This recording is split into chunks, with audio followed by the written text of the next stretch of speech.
up on time. This is great. Um, and I would like to call the meeting to order. This is the March 24th, 28th, sorry, 2024 meeting of the Environmental Commission. And we'll kick it off. Whoops, let's see. Here we go. We'll be doing this as a remote meeting. As a continuation of the governor's order for social distancing related to the COVID virus. We intend to conduct the meeting similar to an in-person meeting and ask for your patience if there are technical issues. Public comment is welcome and will be via telephone only. To speak at public comment, call 888-788-0099 and enter meeting ID 962-0336-6452. This information is available on the published agenda in the public notices section on the city website and on the broadcast of this meeting on CTN channel 16, AT&T channel 99, and online at a2gov.org/watchctn. So here we have the start of the meeting, and I will ask Aaron to start with the land heritage statement. Thank you. I acknowledge that the land the city of Ann Arbor occupies is the ancestral, traditional, and contemporary lands of the Anishinaabe, including Odawa, Ojibwe, Potawatomi, and Wyandot peoples. I further acknowledge that our city stands, like almost all property in the United States, on lands obtained, generally in unconscionable ways, from Indigenous peoples. The taking of this land was formalized by the Treaty of Detroit in 1807. Knowing where we live, work, study, and recreate does not change the past, but a thorough understanding of the ongoing consequences of this past can empower us in our work to create a future that supports human flourishing and justice for all individuals. Thank you, Aaron. And now would you call the roll, please? Yes. Councilmember Ackman. Here, Ann Arbor. Vice Chair Brown. Absent. Commissioner Callawort. Here. Commissioner Curtis. Here, Ann Arbor. Commissioner Dale. Absent. Councilmember Dish. Here in Chicago. Commissioner Graham. I'm here, Ann Arbor. Commissioner Gruber. Here in Austin, Texas. Spring break for a lot of people.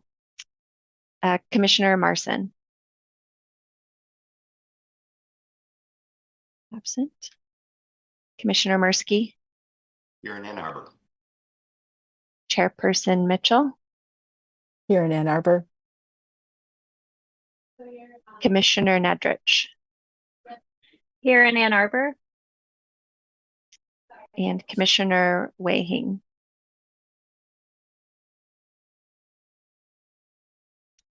Absent. And it sounds like quorum? yep, Yeah, that's what I was needed. just Thank you. Thanks. Perfect. Thank you. I would ask for a motion to approve our agenda for today. So moved. Okay. Commissioner Mirsky, seconded by Commissioner Curtis. All in favor of the agenda as presented? Say aye, raise your hand. Aye. Looks like a unanimous. Thank you. I'd like a motion to approve the minutes from our February meeting. Commissioner Nedrick, seconded by Commissioner Gruber. All in favor of approval of the minutes from February? Raise your hand to say aye. All right, I see yeses. Thank you. Our next item of business is public comment, and I'll read the statement. This is an opportunity for persons to speak for up to 3 minutes. Please call 888-788-0099 and enter meeting ID 0336-6543. City staff will select callers that have raised their hand by calling out the last 3 digits of your phone number. In order to electronically raise your hand, please press *9 on your phone. You'll hear an automated announcement that the host is allowing you to speak. Press *6 to unmute your phone. When speaking, please move to a quiet area and mute any television or background noises so that we may hear you clearly. Please state your name and address at the beginning of your comments. And Erin, do we have any callers? I'm going to stop sharing for just a second because Yep. I'm in Portland, also on spring break, so I have a new setup. So I can't Okay, see. no problem. Working. I do not see any callers. Okay. And then let's move on to some what we're calling unfinished business.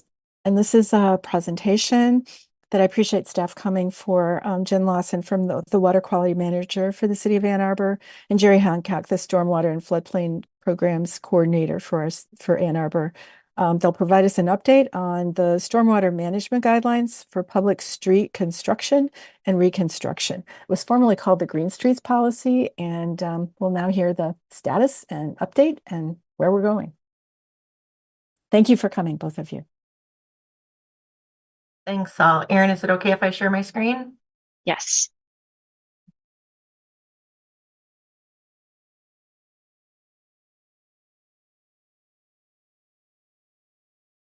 Come on. There we go. Well, thank you all, Environmental Commission members, for inviting staff to your meeting. I'm not sure how many of you have worked with myself or Jerry Hancock, so I do want to take at least 30 seconds so we can just quick introduce ourselves so you're kind of familiar who you're working with.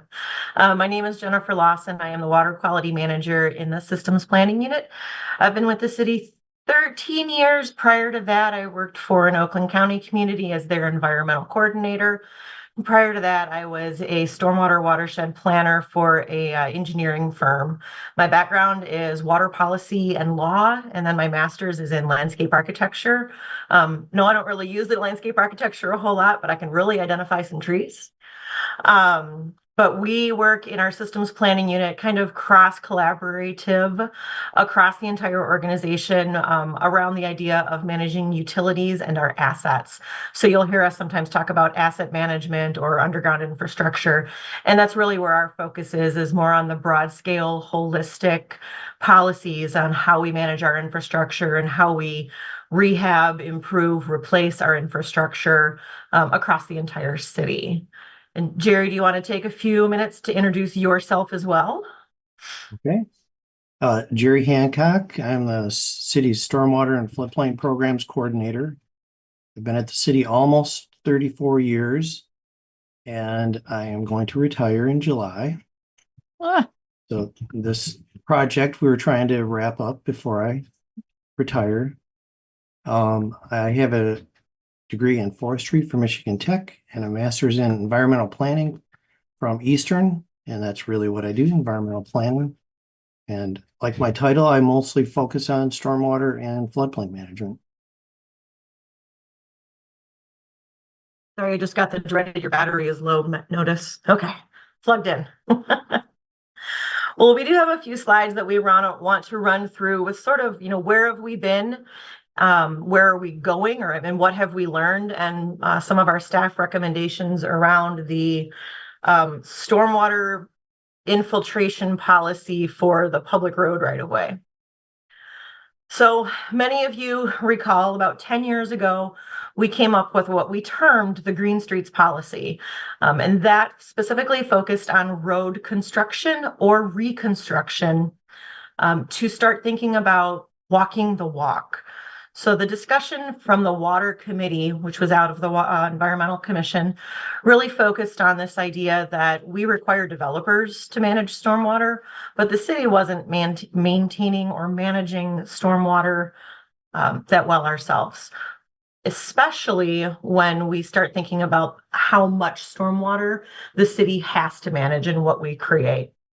So we decided to sort of think about what we've learned over those 10 years and how can we take what we've learned and do better and improve the policy to ensure that we can continue sort of expanding what our stormwater management policies are headed towards.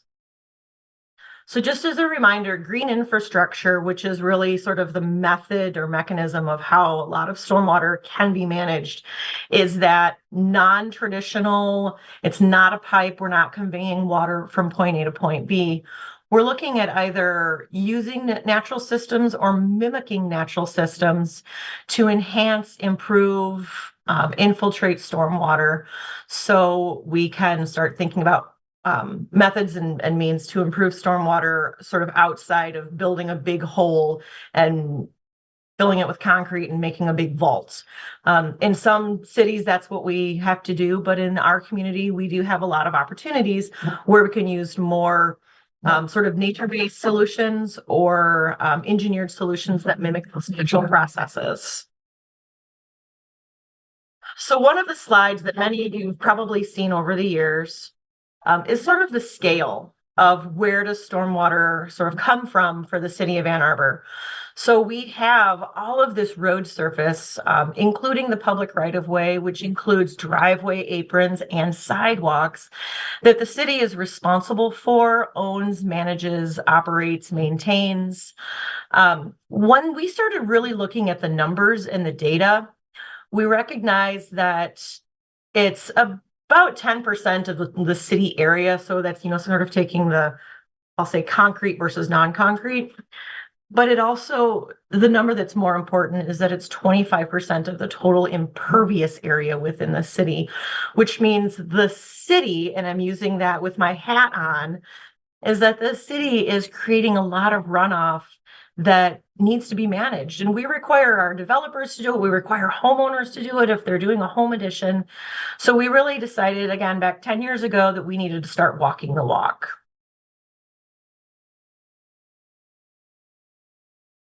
So the original intention, and again, I have Green Streets in quote, was coming up with a new standard for how we design streets, either rebuilding them or reconstructing them. And again, we even put terminology in the resolution, and I'll quote it. It's an array of products, technologies, and practices that use natural systems or engineering systems to mimic those natural processes and enhance overall environmental quality and provide utility services. But I want to remind ourselves that it was really for reconstruction and new road construction, which sounds fantastic because it seems like we're building a lot of new roads, right? It's not exactly the case. And I want to walk through a few things that we've done since 2014, some of the projects that we've completed. So we do have one project in the city that was completed in 2022 that actually received a waiver because when we did soil sampling, it was found to be non-infiltrative. The soils were entirely clay. We did several soil samples along the entire stretch of the street. Russell Street was a gravel road that was completely built as a new construction. And we really looked at all opportunities and we could not find anything within the public right of way. And so in the previous policy, there was an option for a waiver. And this was Mr. Hupy was still, Craig Hupy was still with us at the time. And we really worked through a lot because he didn't want to sign the waiver easily. But, we recognize that it's just kind of impossible. Conversely to that, though, we did have a lot of projects that achieved what we called the Green Streets policy, and that's the infiltration of the first inch at minimum over the entire project area of paved surface. So several of the projects that you've probably driven down and didn't even realize they were environmentally friendly and infiltrative roads. Some of them are downtown. For example, 4th Ave from Huron to Liberty infiltrates the 100-year event, which in design speak, that's phenomenal. That means that we could have a massive flood or massive rain event, and 4th Ave would be able to infiltrate a lot of that rainfall underneath without any impact above. Several of the other projects are large bioswales, underground storage, sand filters that look like turf on top, but allow for a pretty extensive amount of infiltration underneath. And then a few projects that we included infiltration, what we're calling to the maximum extent practicable. These were not road projects that were constructed or reconstructed. And I'm going to, again, I want to kind of hone in on that. These were projects that were other utility projects or road resurfacing projects where we looked and did an evaluation and staff saw opportunities. So these 5 projects did not fall under the streets capital reconstruction list, but we felt as staff that it was important to start looking for opportunities outside of what the policy required. Because if we're opening up the road, we might as well do something for stormwater, even if it wasn't the driver for the project. So for example, many of you, if you're out walking your dog, maybe through the Water Hill neighborhood, where we disconnected Brooks from Sunset and built sort of an interesting L shape. We took that entire new right of way that was created and we built a beautiful bioswale. It's actually temporarily stabilized right now and it will be planted in the springtime. That was a project that was not intended, not planned for, but when our engineers got into the design, they realized that there was an opportunity that we sort of didn't want to pass it up and we didn't want to just put a bunch of turf grass on top of it. So I talked a little bit about what the projects were that we've done, and I also have a few slides on those specific lessons that we learned. And the biggest one by far, which was sort of a gut punch, to be very honest, was about a year and a half after our policy was approved in 2014. The engineering department changed how they maintain streets, and they started to do what's called capital preventative maintenance, which is, in layman's terms, mill and fill. They grind down the top layer and put more asphalt on top. It's a good way of extending the road surface, and especially if we have minimum dollars available for road improvement, it definitely expands on the fix the blank bleep roads, because we've been able through capital preventative maintenance to improve the condition of our roads significantly.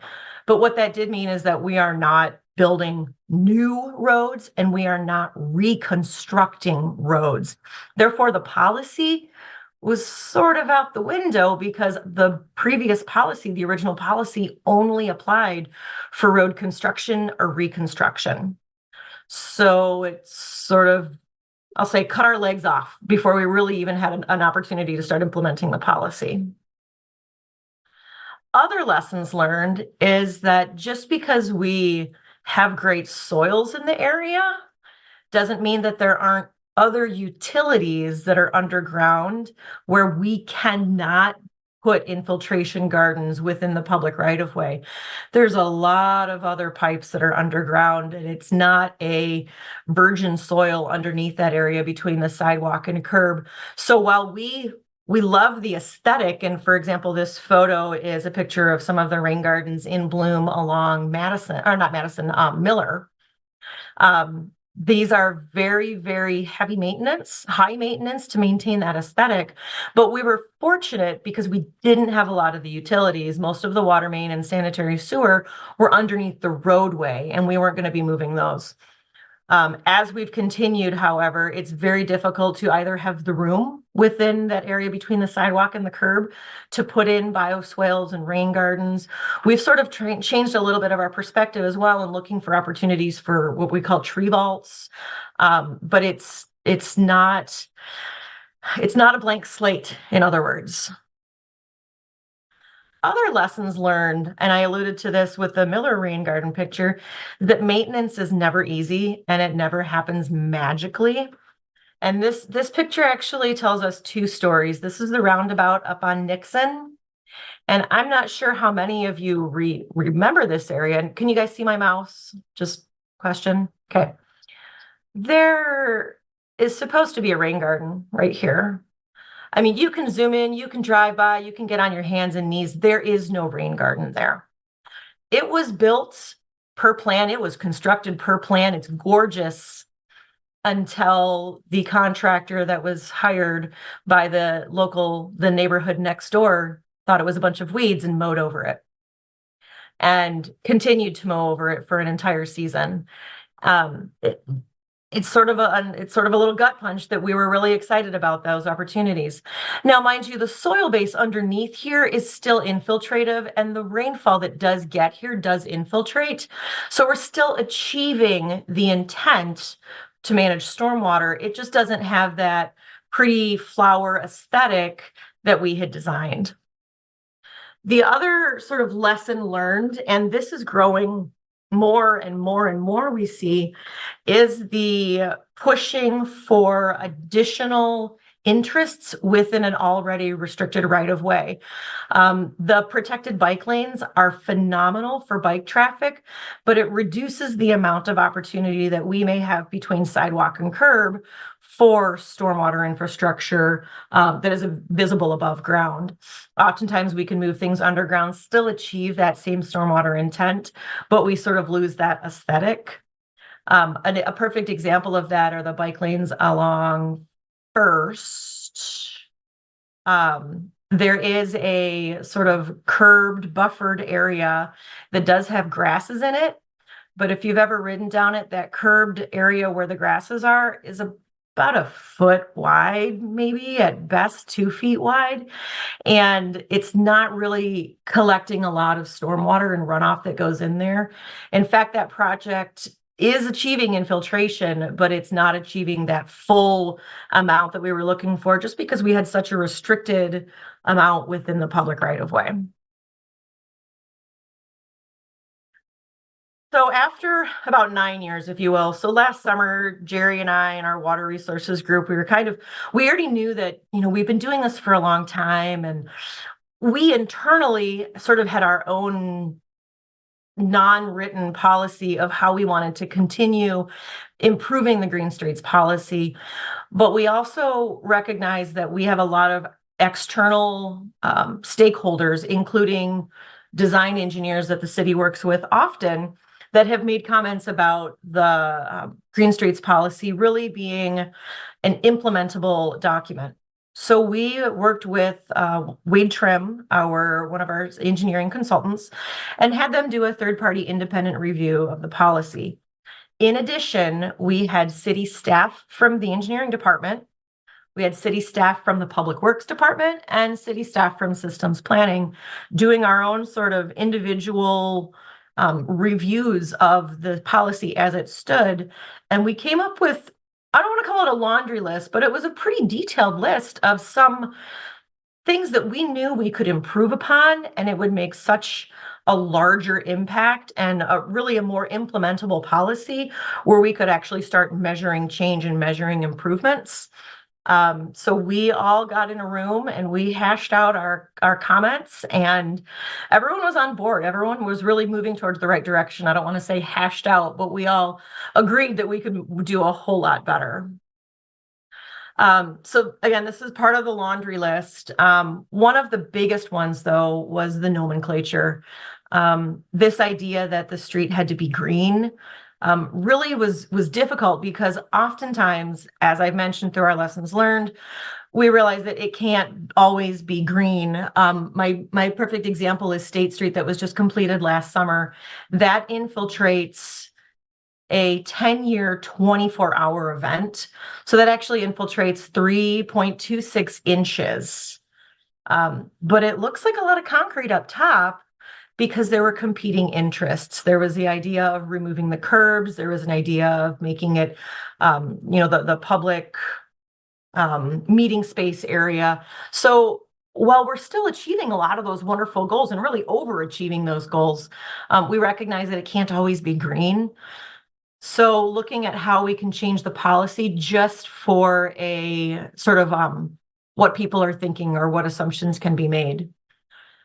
We decided to calculate the volume for the full right-of-way within the project limits as opposed to what we were looking at back of curb. So that actually extends the area that we were designing for and enlarges it. So now we're not only requiring those engineers to take care of what's in the road, but from sidewalk to sidewalk, which in some areas is pretty significant. Clarification of the policy does not apply to preventative maintenance and resurfacing, because if we're not going to open up the road, we don't need to sort of jump down that rabbit hole of making a project that could be a very beneficial road resurfacing project for the neighborhood and making it a little bit more of a deep project when the road service didn't really need that. The fourth bullet is really a big shift in the policy, and that's applying the policy not only to road resurfacing projects, but to all utility projects. So water main jobs, sanitary sewer jobs, road jobs, for example, if the project will disturb at least half of the road width. So when we scope out projects, and this happens many, many years prior to you guys ever seeing the road opened up in construction, if we recognize that there's a water main job that's going to open up half of the road surface, we put a kibosh down and say, nope, that requires stormwater, and the project sort of gets rescoped, including stormwater. So stormwater sort of is a second level or a second layer on so many of our CIP projects, but that's really how we've been able to integrate stormwater management across all of our utility projects and making sure that we can keep expanding stormwater management. Next bullet, allowing multiple infiltration standards on one project, because we recognize some of our road projects are long and expand over soil areas. And in some projects, we can achieve infiltration great. On others, on the other end of the project, we might not be able to. Next bullet, just following the county stormwater rules. Next bullet, describing the process for a waiver. We really didn't have a process prior. And when Craig walked through that first waiver for Russell, we were kind of making it up as we went along. We have a process now, but we wanted to actually document that and put that in writing. Next to last bullet is a very important one that we hadn't really thought through for our previous policy, was the maintenance plans. And making sure that maintenance plans are reviewed. Because I'm not sure about you guys, but for the past 20 years, I know Ann Arbor has been a leader in implementing green infrastructure. We were really good at putting something in and forgetting about it. So we're really getting back to the grassroots of, we also need to maintain these things and have a process in place. And then making sure that these projects are not designed in a bubble, that these projects all have to be designed with public works, with systems planning and engineering. And so it's really a collaborative effort that we have, making sure that all of these proposed infiltration projects will be successful. Many of you recall the flow chart from the previous policy. This hasn't changed. This is verbatim what it was previously, depending on site conditions. So if the project, depending on where the project is within the floodplain, what the infiltration rate of the soils will be, and what the slope will be. We want to make sure we're using the right BMP in the right place. And the baseline for all of these is infiltrating the first inch of rainfall. And then we can move sort of down the chain, if you will.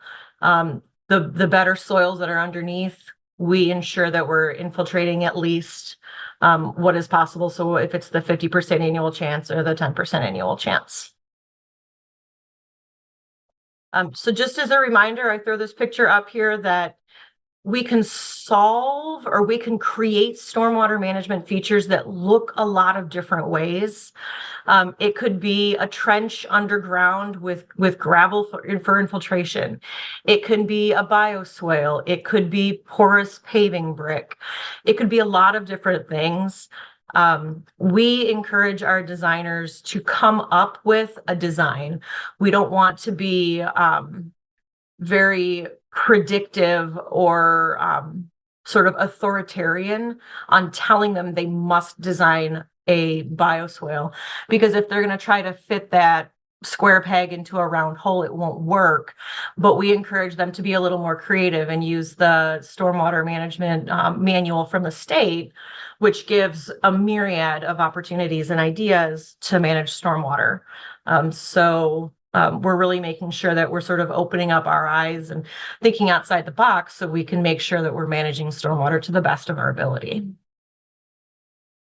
So with that, I know Erin sent around a draft policy that staff has created based on the comments heard, as well as a draft resolution that we prepared just to get your brains thinking.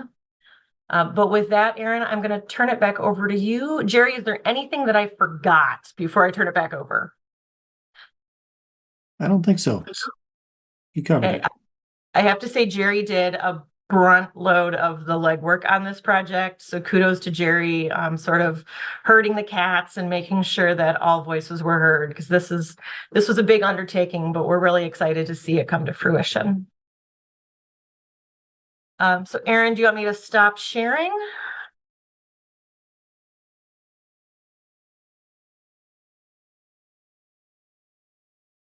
Sure, yeah, go ahead. And I am wondering, I might have just sent around the resolution, or I think I just have the resolution linked, and I'm checking if I'm not sure if I sent the updated policy. It was together with the resolution on the same document. Oh, it was. Okay, great. It's on the next Okay. page. Oh, okay. All together in the same document. Okay. So we can go ahead and introduce the resolution, which, Jerry, do you want to walk through what you sent or created and sent? Yes. And what you're kind of thinking for next steps? So 10 years ago, the water committee was the driver for this project, and I was the staff person to it.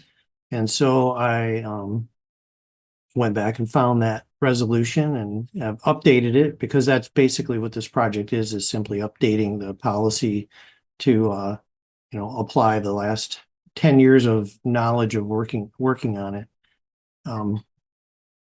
And within the policy, I did bullet out the same things that Jen went over in the presentation. And then there's the policy that follows. It's a clean version of it, not our marked up version of it. Okay. Great. So it's my understanding the Environmental Commission typically, when resolutions are introduced, that we do follow a first and second reading. So I think this would be considered kind of the first reading of the resolution. And so if folks have questions, we have Jerry and Jen on the line. If there's any outstanding issues or questions that you saw pop up in the document. Erin, I'm not finding it. Where can you say again when you sent it and where it's included? Yeah, it's linked in the agenda. And I can go ahead and share my screen.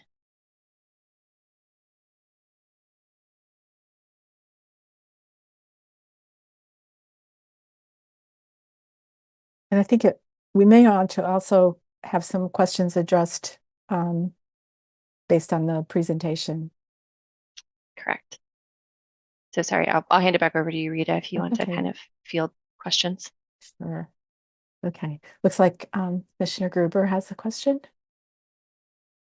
Yeah, thank you, Jen and Jerry, for that. That was really helpful since I was not here 10 years ago, and the history was really helpful for me to hear you describe, Jen.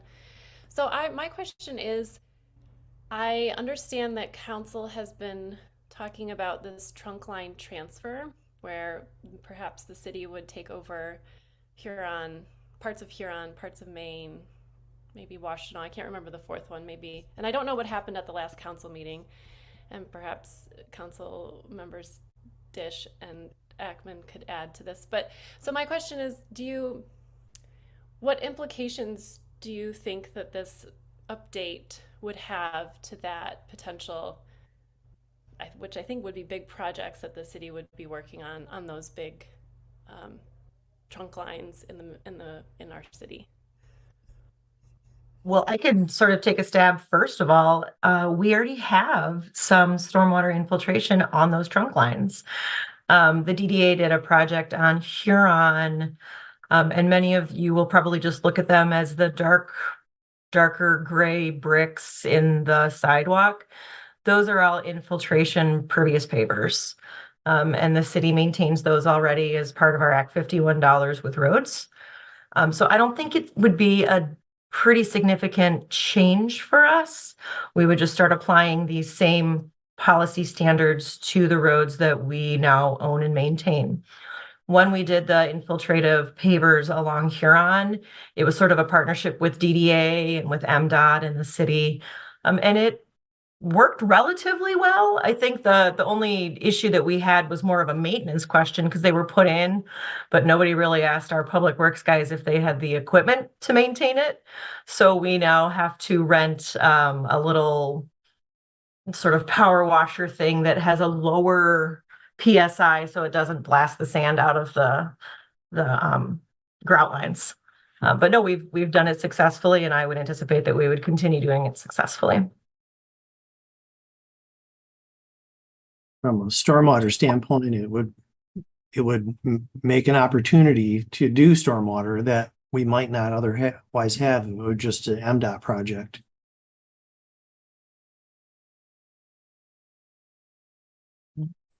Mr. Gruber, was there anything further?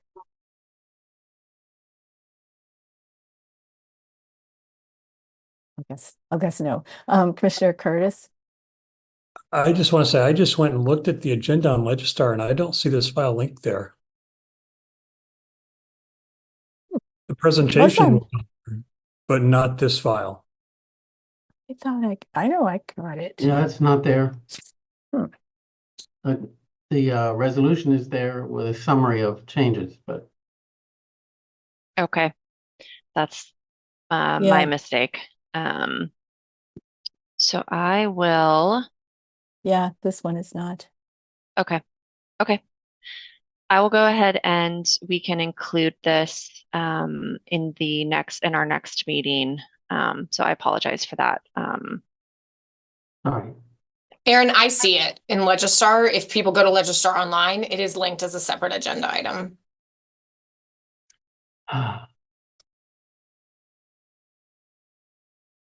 Yeah, I think I see it too, but it doesn't look like that.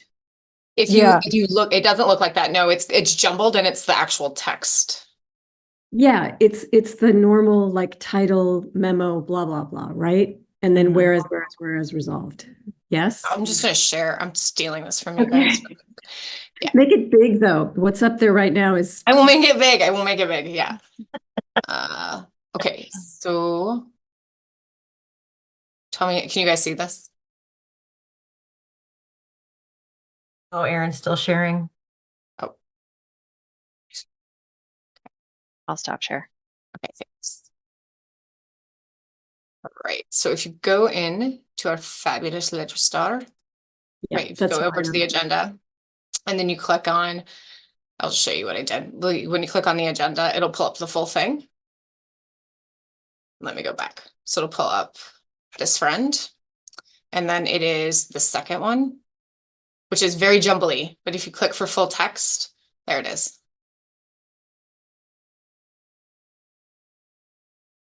That looks like the resolution. Yeah, I think so. I think this is my fault because I didn't realize that there was the draft policy at the end, which I don't think made it into that. So that was my fault. And we can, Rita and I can get, and Commissioner Mitchell and I can touch base and see what makes sense. So we're able to have a appropriate first reading of this resolution because you will need to see this updated policy. So apologies. We'll try and send that out by tomorrow, I guess. Let's try that. That sounds good. Thank you. Thanks for raising that. Summary's good and the resolution's good. Councilmember Ackman. I just wanted to respond quickly that the trunk line study has not been a topic of discussion yet at City Council. It was on our agenda as a report, I think because it went to Transportation Commission for discussion. and it's to be a work session item sometime this summer. So we're a bit of a ways from just considering it. I wanted to let you know. And I have a question. Oh, sorry, Mr. Mercy, go ahead. You go ahead. Okay, all right. I loved that there was in the diagram an indication of geothermal underground. And I wondered, so I don't believe that we have that yet as like a shared geothermal within the city. I know it's discussed for the Bryant community, but it seems to me that that might be something that we would look forward to in the future, right? And that I assume that that would be in the roadway. So I don't know if that really is a question for me right now, but I just want to say I would think it would be a great thing to proceed. And my question, I guess, is how and Jen, we've talked about this before. How can we measure the performance improvement? Or, it's like I know that weather is changing, right? Or the climate is changing. So it's like everything is a little bit different each time. What makes a success? Well, I'm going to take a step back outside of just the public right of way. In systems planning, this is a question that we ask ourselves a lot because we're behind the scenes. You guys don't really see us. We don't build things. You guys maybe see us on special projects. But we are responsible for all of the stormwater managements that are built across the city, including private development, including things that are outside the public right of way, including projects that we do with Washington County Water Resources Commissioner's Office. That's a mouthful. We are working through a dashboard, and I don't want to put it public yet. I actually just got the rough draft of it last Thursday, and it's an assumptive model that calculates the amount of rainfall that is infiltrated in either city-owned green infrastructure or private residential rain gardens. There's a few assumptions based on volume, based on size, but we're sort of trying to figure that out because essentially, Rita, we're trying to measure Mother Nature, and if there's antecedent moisture conditions in the soil, it's not going to infiltrate as well. But we still will be achieving infiltration. It might not be in the first 24 hours, maybe it's in the first 48 hours. So there's a lot of overthought, if you will. And I work with a bunch of engineers, and they're really good, and I include myself in that. We're really good at overthinking things. But what we're hoping is that this dashboard that we've been looking at can get us to a number that makes sense based on the amount of investment we've had around green infrastructure. The previous projects that have been built, so the previous rain gardens, the ones that were listed in my slides, many of those are included in that dashboard. So I think that there are methods and mechanisms, but what we're struggling with is how can we sort of automate that so we don't have a little squirrel who has to do calculations every single time, that we have to start thinking about, what's been developed, what's changed, how has our land use changed. I feel good about the numbers. Jerry has been part of that team also in putting together really a lot of the data behind what has been built, how is it maintained, how is it being inspected, is there an assumption that it's working as designed. So there are measurables, and really what we're looking at is that X factor is going to be how many million gallons of stormwater were infiltrated this year. And we're right, and I don't want to burst anyone's surprise bubble, but we're right at like 60 million gallons of stormwater infiltrated. It's huge. It's absolutely huge.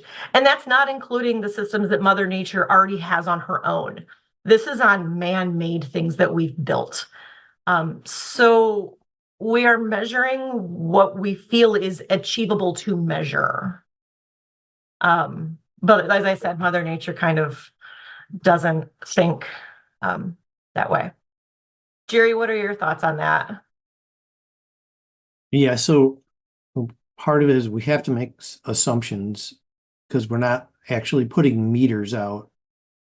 And that's terribly expensive to do. And usually when someone does it, it ends up being some sort of, uh, presentation at many conferences because not very many people do put a lot of meters out on these stormwater features.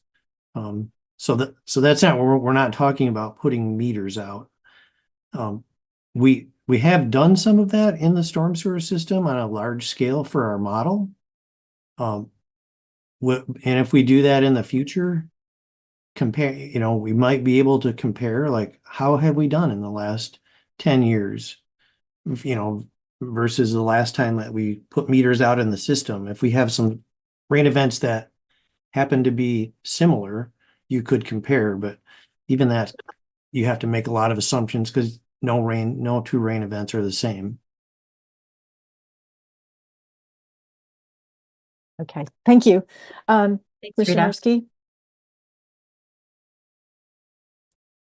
Thank you. I had a number of quick questions. Well, first of all, I support the effort to come up with some kind of outcome-based metric to be able to see whether or not we're making progress and use that as a feedback mechanism for making and driving improvements. A couple of quick questions. Well, first a comment. I really appreciate the opportunity to talk about this again in our next meeting. And it would be great if either Jen or Jerry, you could join us because we're probably likely to have a more substantive discussion after you've had a chance to read the policy. Couple quick questions. How is U of M property taken into account here? And do any of the policies relate to U of M? I assume all their stormwater feeds into the city's stormwater system. And then I'll go ahead and ask the second question that I had, and that is, I know Earhart Road between Geddes and Glacier was a major project in 2023, and I'm wondering what kind of stormwater management strategies were implemented there that wasn't mentioned on or shown on those timelines. That's it. Thank you. And thanks for the presentation. You want to talk about U of M? Yeah, so U of M is not subject to city codes. And they're definitely not subject to our policies because this is a policy. This is outside of city code and they're not subject to any of it. So they have their own what's called an NPDES permit, and their NPDES permit requires a lot less stormwater management than our policies and our codes. And this policy that we're talking about here is above and beyond meeting code. So the U of M is nowhere near the level of stormwater management that we expect for ourselves and for developers.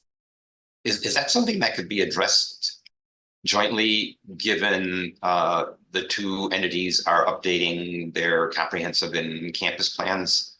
I mean, it seems to me that the university has a number of sustainability metrics. I don't think they measure anything related to stormwater. I don't know, as we discussed, it may not be so easy to measure, but it seems like if U of M is interested in sustainability, there's an opportunity there for, let's call it improving or raising their game.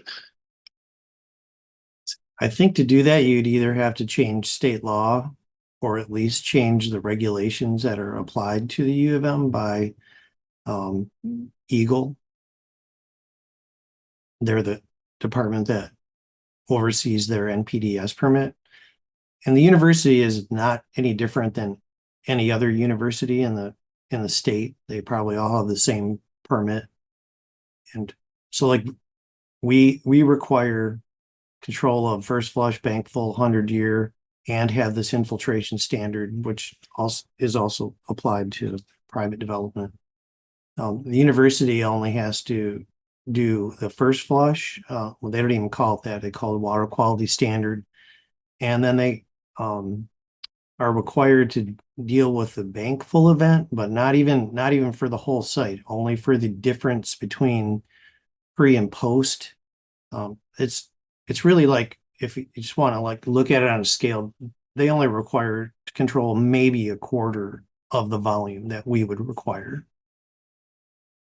If I can just say one more thing about that, that's concerning to me. I mean, I'll raise it with some people that I know at the U of M. But if you just look at what U of M is going to be doing down at Elbow Field with the huge dormitory there, plus the second phase, which potentially is just as large. And we know that area is already prone to flooding. And if they're only infiltrating, at, I think I heard you say, a quarter of what we're trying to achieve from the city side, that impacts a bunch of adjacent properties. And that really seems like there should be discussions between the city and university leadership on trying to mitigate the negative impacts of stormwater and lack of ability to manage it properly. And that's not the only place. I mean, the university is still acquiring, as we know, city other properties, and that means a bigger and bigger portion of the city is being governed by a policy that's apparently quite a bit weaker than the city's. Plus, the city's going to be doing, I mean, the university is going to be doing a ton of development on North Campus if you look at the Campus Plan 2050 scenarios. Yes, Earhart Road, John. anything about Earhart Road that's notable? And then I'm done. So actually was able to pull up the Earhart plans, and remember how I made that comment about road reconstruction versus capital preventative maintenance? It looks like there was not a lot that was done on Earhart for stormwater. I can get a complete answer to you, but nothing is jumping out in my memory for it other than they replaced some stormwater catch basins and made them, they added sumps to them, which remove sediment. Which is removing sediment is better than nothing. That helps us meet our phosphorus DIMSLs. But it doesn't look like there is any large infiltrative BMPs that were added to that project.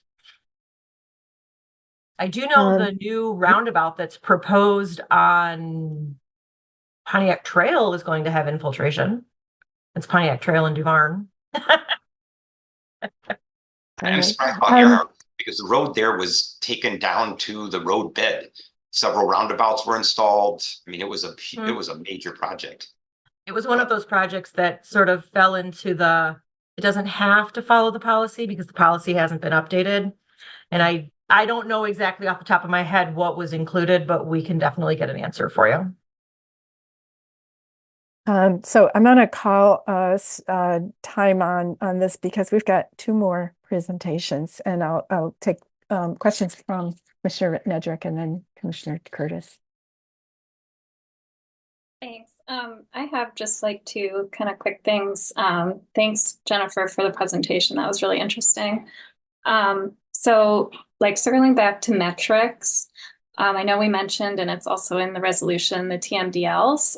It looked like for total suspended solids, E. coli, and phosphorus. I guess as far as the metric, like how are we doing on those is my first question. And how is the green space sort of feeding into that? How important and relevant is it in meeting those goals? And then I live in the Lakewood neighborhood, and I actually did some monitoring on first and second sister lakes last year and found that the amount of phosphorus they're holding is incredible. So I was wondering, in your green infrastructure plan, do you look at sort of protecting these natural systems that are having such a huge benefit in managing stormwater? Like for instance, Matt Nod facilitated putting in the bioswale, which is capturing a lot of the water from our neighborhood. Oh, was that you? Yeah. Matt Nod was my neighbor, so he may have taken some credit, but I guess that's another question is how are we looking at protecting these natural systems and using their natural ability to clean water in our plans as well. I'll call Matt the catalyst, but he had to put his resident hat on when he was in meetings. So Yeah. we were a good team for that project. Well, you asked kind of two questions. First of all, is how are we doing on our TIMDLs? And the answer to that is we've seen improvements on the E. coli. We've seen improvements on the phosphorus. The TSS has been a little bit harder to sort of pin down. But what's interesting about the TIMDL numbers is that they are calculated from the main stem at the Huron, but we're seeing the improvements in the creeks. So, and we're actually working with Molly Ripke, trying to figure out, and this is at Eagle, how we can start delisting some of these waters because we're seeing improvements in the creeks, but the improvements aren't being visualized, if you will, or determined at the main stem.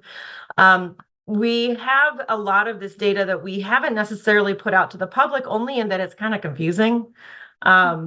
But we definitely, when we complete larger stormwater projects, there is a sort of modeled assumption on how much TSS or how much phosphorus will be removed, how much sediment will be removed. So we have those numbers, and that sort of gets along to the discussion of modeling versus actual measurement.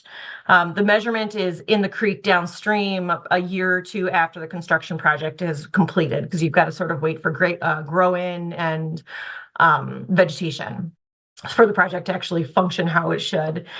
But how do we sort of incorporate it with the green streets?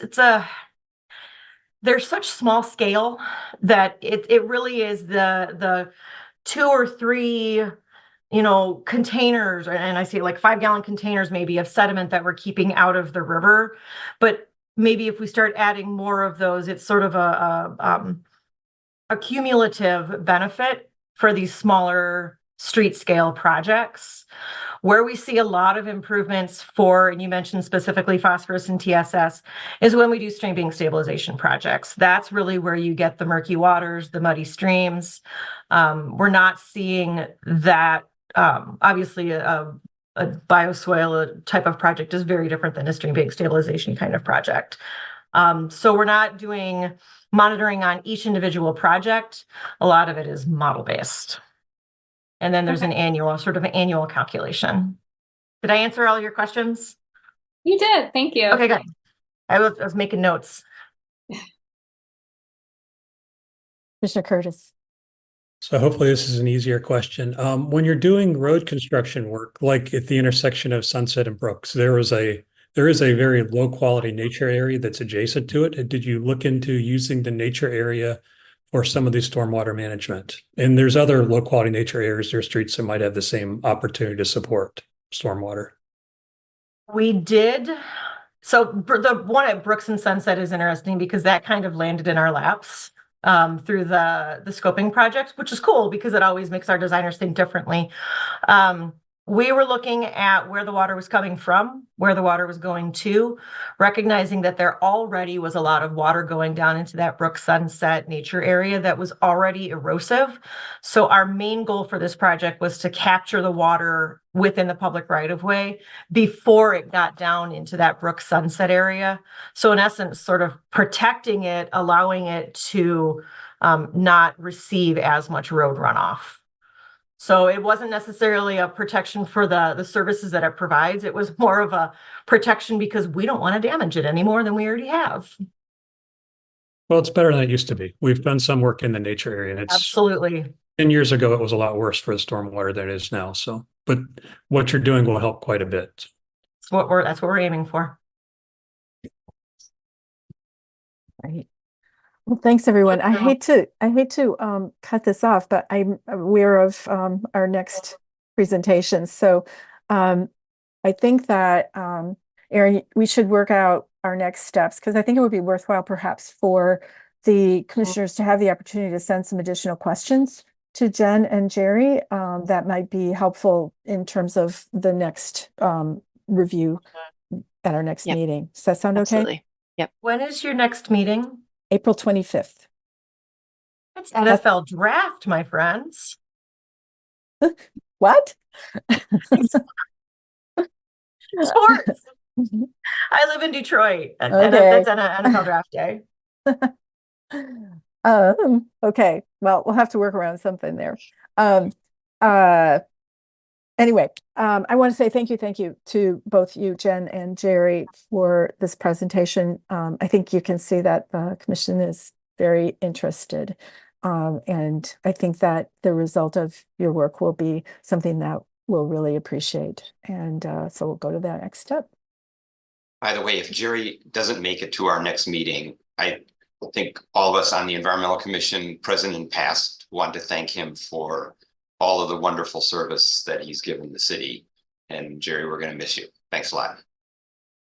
Thank you. Jerry, we worked together a lot of those 40 years you've been at the city, and I will miss you greatly. You've been an absolute gem of a city employee and helpful to Natural Features Committee and the Environmental Commission for decades. Thank you. Thank you. I totally agree. Thank you. Well, thank you, Environmental Commission. If there are any further questions, certainly shoot them to Erin and she'll be in touch with us. And in the meantime, I am going to get a response about what BMPs were included on Earhart for you, Commissioner Mirsky.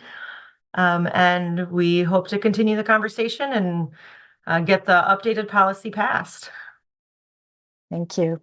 All right. Looking Thanks forward all. to it. Thanks. Bye-bye. Thanks. Well, thanks, everyone. That was a great discussion. I think we could have all kept on it for quite a while. I still have many questions, but we'll go for it. Our next discussion is one that I also appreciate greatly. We have Dr. Misty Stultz available to talk about the renewable energy options analysis. And she's here because we at the Environmental Commission are really concerned about climate change and the effect on our natural environment. And certainly this will have some effect. At least we hope that that's our goal. So moving to a 100% renewable energy is a goal that we all share. And so with that, I would appreciate Mrs. Stultz to initiate her presentation that you've prepared.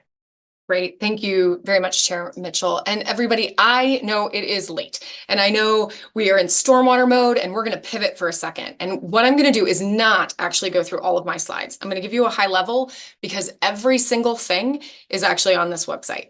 And in fact, a much more entertaining presenter is going to go through these slides right here in this link. So the actual consultants themselves, I do have slides and I'm going to go through some of them, but I'm not going to go through all of the details. So I want to make sure Erin's going to send this out to all of you. Everything I'm talking about, all of the resources and background material lives here. So I'm going to go fast because I want to get to more discussion and just wanted you to know this exists. It's coming your way. So don't be upset if I go through what I'm going to show you very quickly because it's really easy to find. So I just want to make sure we focus on dialogue because I think that's probably more interesting. So as Chair Mitchell named, we have the goal in Ann Arbor of powering our electric grid with 100% renewable energy. This is part of A20, and hopefully you all know what A20 is, our community's plan, strategy, framework, goals, actions to be carbon neutral in a just and equitable way by 2030. And so what we ended up doing is commissioning a study to understand what were different pathways that we could take to achieve that goal, building on a lot of work that had been done through the community and through staff. And so what this presentation actually goes over are four main things. What it was that we commissioned and what we didn't commission, so we can bind it. What was found in a public survey, what was found from a technical report, and then what staff's recommendations are. Now, I'm not the consultant that did the public survey or the consultant that did the technical options analysis, so I'm going to give you the high level findings, but I can talk about in greater detail the scope of what we commissioned and the recommendations that are coming out from staff. Any technical questions, a lot of them are going to be answered in the report. There's also a technical appendum, I don't even know what that is, appendix that you can dive into to get more information. But let's take it on a quick little overview here. So here's what we did. We hired a team to create an options analysis, providing details about the various pathways that the city could take to achieve its clean energy goals. We also asked them to do two very specific analyses. So that's the big analysis. There are lots and lots of different procurement pathways. There are lots of different options available on the market to help us hit our clean energy goals. We asked them to evaluate those. And then we said, we also want to make sure you study at least 2 of those pathways in greater detail. One is traditional municipalization through condemnation or the buyout of our existing incumbent utilities assets. This is known as traditional municipalization. And this was a phase 1 study, and a phase 2 study for something called a sustainable energy utility, which is an optional is key, opt-in supplemental utility that would only provide 100% renewable energy to those that subscribe through rooftop ground-mounted solar systems, energy storage systems, and network geothermal, which I'm excited to say, Chair Mitchell mentioned this before. We're doing a lot of work actually on network geothermal right now in the office. This was kind of a twinkle in our eye when we came up with the idea for the sustainable energy utility, but we are well past twinkles and very much moving into practice here with network geothermal. So this was the scope of analysis. We also said, you can't just tell us you could do all of these magical things, because of course we've studied those magical things, right? We have a very capable, competent staff who's done extensive analyses. We have wonderful experts in our community who've leaned in, that understand the energy system and all of its nuances. And so we've done a lot of work. And so what we really wanted is someone that is actively in industry, who is doing this, looking and saying, okay, here are the pathways that look viable across the board. And we wanted those to be evaluated on the goals that we've established. Things like A20, being carbon neutral by 2030. It doesn't really matter if we can achieve something in 2043 when that's not our goal, right? Our goal is 2030. That's what's been adopted. We needed to create pathways to achieve that 100% renewable energy target. We needed to understand how the strategies align with our core principles of equity, sustainability, and transformation. This body and the Energy Commission, as well as City Council, also adopted a series of energy criteria and principles that help guide our decision-making. And so we wanted to understand how things aligned with those criteria and principles. And of course, it was really important to think about a just transition for workers in the fossil fuel industry. Now, while this isn't part of the study, I will tell you, we're working really closely with our plumbers and pipe fitters trade union, because as we think about transitioning away from fossil gas, those are jobs that we could lose. But if we lean in to network geothermal, plumbers and pipe fitters are the ones who work on that system. And so it's a reskilling as opposed to a job loss. So those are the kinds of things we wanted to have be evaluated as part of the study. So the first thing we did this technical study, right? But we also wanted to understand public sentiment, because it doesn't matter what's technically possible if the public does not want to see that happen. And so here we commissioned American Pulse to run a statistically valid representative survey. This is just some background on American Pulse. I'm not going to belabor any of this. You're welcome to dive in. Again, all these slides are public. What we had them do is a random sample. They ended up with a sample size of 412, 95% confidence interval, plus or minus 4.8%. It was a multimodal hybrid study. So they did phone, online panels, and text to web. It was weighted with an overweighting to ensure we had racial and ethnic representation throughout the city, slightly higher than actually what is represented with a focus on low-income households. We really wanted to make sure they were heard and seen in the study. So here's kind of a big picture, right? We wanted to understand if people knew about our 100% renewable energy goals and what mattered to them as we were looking to achieve that. What were the key characteristics they wanted to see in their energy system? Now, throughout American Pulse's slides, again, these are the consultants' slides, so I'm just doing my best to reiterate them here. You can see the quotes from individuals. These are actual quotes that came out of their particular survey. Excuse me, Misty, we do not see the slides. You do not see these we slides. see something that says consultants' findings, and it's static. You're frozen. I'm frozen. Okay, hold on. Did you see anything at the beginning? We saw the website that you had up. Yeah. That was all you saw. Okay. There. Thank you. You see it now? Yeah. Okay, great. Now I don't. No, it's good. I just went off to see you. So now I'm putting it back on. All right. Apologies for that. Okay. So apologies you couldn't see anything. I promise all the slides are public. Here's the backwards. This is what it looks like. It's so delightful, y'all. Okay. So this is where I was. This is the methodology that we talked about. You'll see on these slides, when you look at them, these gray boxes, these are quotes that came directly from people who took the survey. I'm not going to read them except for one that always makes me smile a little bit. So here's they had 5 strategic insights based on their samples. And you can actually see on our website all of the responses. Verbatim responses, if you'd like to dive into that. The number one insight is resilience, reliability, and cost are the three most important characteristics that people want to see in their energy system. We deliberately asked questions, and I did help design the question methodology. We asked questions in multiple different ways. We asked open-ended questions, so people could say whatever they wanted to say about what mattered to them in their energy system. We did a forced rank where they had to pick their top three, and then we let them pick everything. So if there were 10 items, they could pick all 10 items.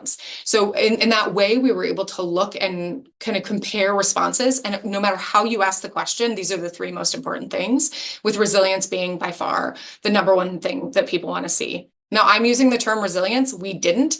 You can see in the question, it's a description of resilience as defined. It's a definition, right? It's not saying, do you want a resilient system? Because resilience is a pretty fuzzy term. And so we used an industry definition of resilience. So here is just continuation of that. Resilience ranked number one across all demographic groups. 66% of all respondents said this was one of their top three priorities when forced to pick one of three priorities. Reliability was number two, with 48.6% selecting it as a top priority. And pretty close behind, you can see within a margin, that margin of error is cost being selected as a top priority. It was also the number three verbatim answer. Right?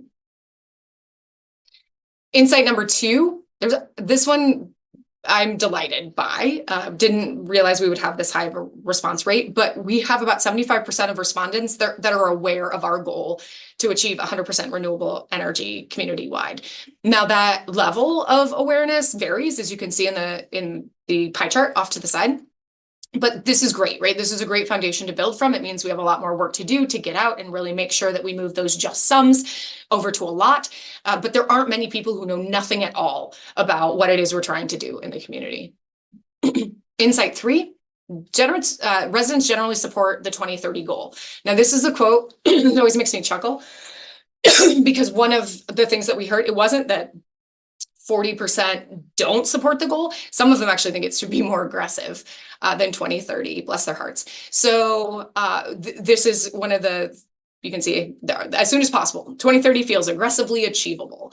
I appreciate that respondent very much. But generally speaking, we've got the community in support of the goal to achieve 100% renewable energy. Their fourth insight is, of all the criteria that we offer to people want everything they can possibly have, right? And this makes sense. You want an energy system that is the Cadillac or the Tesla, maybe not the Tesla, but like the gold standard of the system. And when you ask them to say, but which of these are the most important to you, you still get them focusing on resilience, reliability, and cost. And you can see here, and again, these are all importance. How many of them said it was very important, being the most important characteristic to them in this study? And the fifth strategic insight was, again, this is from the consultants, that we would ignore cost and affordability at our own peril. That when you look, especially across demographic groups, you actually start to see cost not being the third most important variable, even though that it showed as the third most important of the three, but it rises to number two in very different demographic groups. Those making under 75,000 a year, it's a very important characteristic. Our non-white population and those under 40 have high cost sensitivity. And so as they were reading the responses and coding things, they identified a need for us to never lose sight of affordability and cost. I don't think anyone on this webinar would. We all acknowledge we don't want to exacerbate energy burden as we think about what the future holds for all of us. We want to make sure that we usher in a clean, safe, healthy future for all, meaning it also has to be affordable and accessible to all. So these are, I'm not going to go through these slides. These are the general takeaways I just shared. Resilient. Great. So with that as framing, we went into the technical report. So we've got this in the back of our head saying, okay, we've got to think about resilience, reliability, and cost. That's where the public is right now. Let's analyze the technical options available to us. So this report is online. Again, you can dive in to it. It was created by these particular consultants.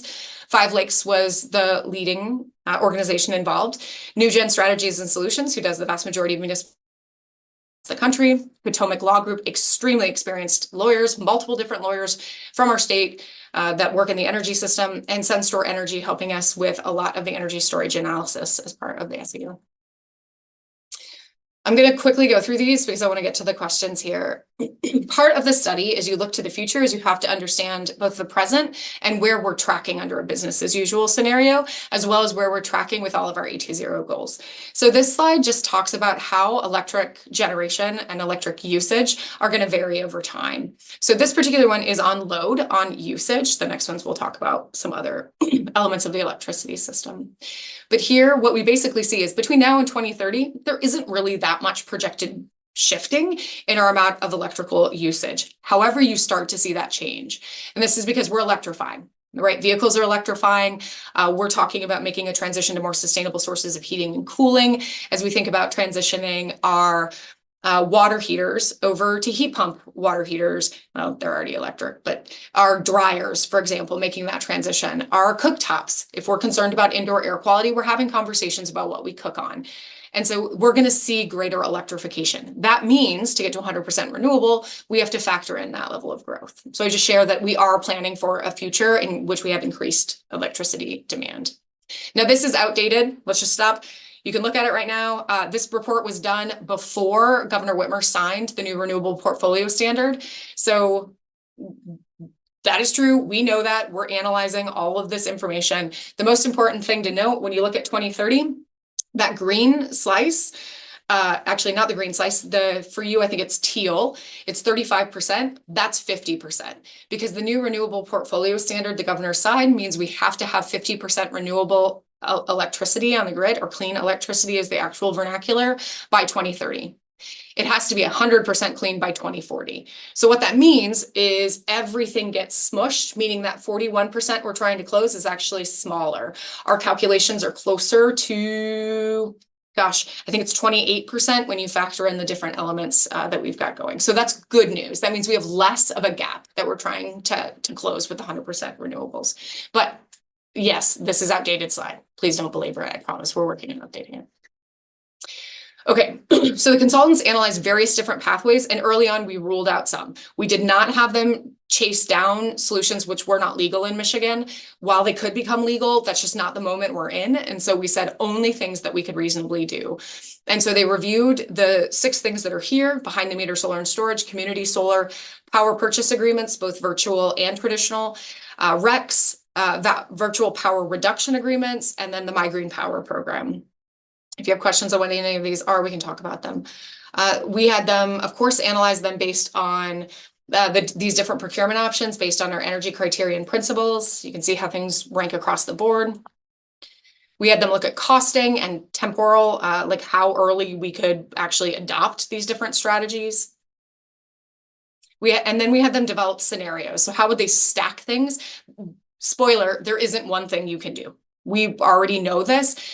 No one action is going to get us to 100% renewable energy. And if someone tells you it will, they're absolutely feeding you a very happy-go-lucky story by 2030.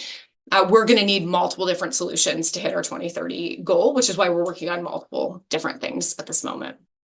So these are 3 scenarios that they ran. They called them the DTE plus scenario, which is basically stay the course and do a few additional things.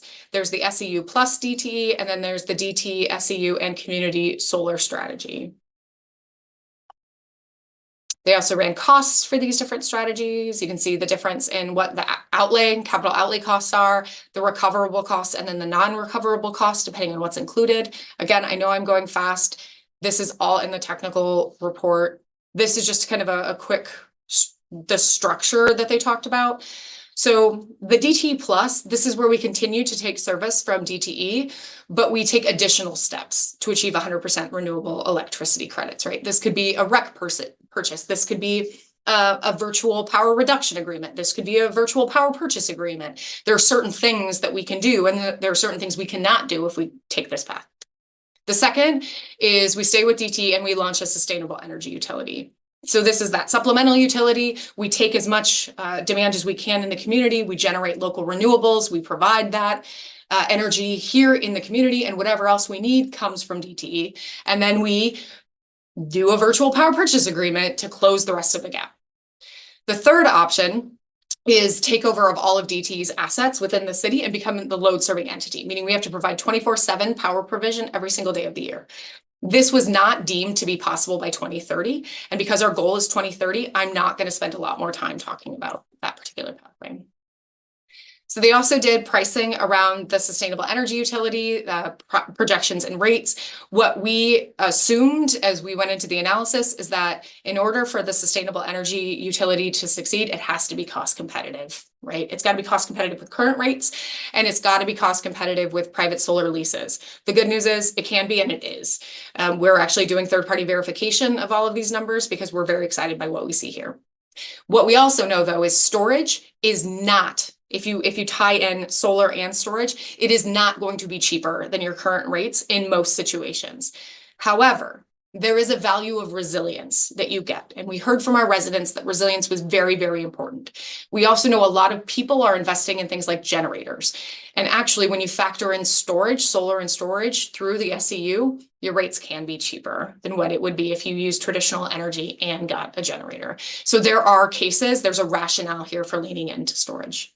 And of course, we have financing options that are available to make that happen. There's multiple different pathways that we're exploring. The MEU study came out and showed a wide range of estimates, and you're going to hear a lot of conversation around this. The reality is no one knows what the truth is. And the reason is because there are a few things that go into a municipalization process. There's the value of the assets outside your door. If you look out the window, you're going to see poles and you're going to see wires. That's actually the easiest part of the system to do an appraisal on. So we did kind of a random sample in a phase 1 study. A phase 2 study is something that's being discussed. That's an actual appraisal. That's saying what we would offer for those assets that are out our door. So that's one piece of the cost of buying the infrastructure. Another piece is the stranded asset costs. This study looked at stranded asset costs. In some cases, we made a very strategic decision, good or bad, that we would minimize stranded assets. So there are certain situations where equipment serves Ann Arbor and it serves another community. A stranded asset means that we take that asset, whatever it is, let's say it's a transformer, we take that, which means DT can't serve this other community. That's a stranded cost. Courts will make you pay that cost. You can't take away someone else's right outside of your municipal boundary to get power. So what we decided was, instead of saying, okay, we'll buy the old infrastructure, we said, nope, they can keep it. We'll build a new infrastructure to serve the community. And so that's how we cost it out to minimize stranded asset costs. But a phase 2 would also look at that, and the phase 1 did as well. The third piece is the most variable piece, and the one that no one is going to be able to give us an answer to except for a court. And that is, what's the value of going concern? That means, kind of simply put, our franchise for electric has been ruled in perpetuity multiple times. It's made it to the Supreme Court. It has been the Michigan Supreme Court. It is in perpetuity. That has a very different value, right, of service. And what the courts will decide the value of that franchise is has never been tested. And so you see this range of estimates coming forward from very little value for that franchise to quite valuable for that franchise. That is why we have this variability in cost estimates. It also means, excuse me, that in year 1, we could have slight savings by launching an MEU to extremely high increases in rates. And we don't know where the truth will lie. They also ran a 20-year analysis showing that we still, in 20 years, we could have some savings, or we could still be paying a premium by municipalizing. I want to be clear, none of this counts the cost of investing in the system. This is buying the exact thing that is outside your door right now. It is not making improvements, the cost of those improvements to that system. It is not upgrading that system. It is not assuming that system is being upgraded to handle the amount of electrification that we see coming down the pike. That is not good or that is not bad. I just want to be transparent. The study was a snapshot in time, and that's what it had to be because we can't see the future. Blah, blah, blah, this is long. You guys are probably so glossed over. The study also looked at how it aligned those 3 options or utility structures aligned with the city's energy criteria and principles. And ultimately, we're at the end here, the recommendations from the consultant, excuse me, you heard me say this a few times, which is we'll have to top off, as they call it, with probably renewable energy credits or something. Again, these are the consultants' recommendations. Regardless of which strategy we take, they recommend that we pursue the SEU to accelerate solar deployment and resilience within the city. that we competitively procure RECs through virtual power purchase agreements. They also recommend that we competitively bid that out. That's how we competitively procure, excuse me. And they recommend that we decouple consideration of municipalization from pursuit of 100% renewable electricity.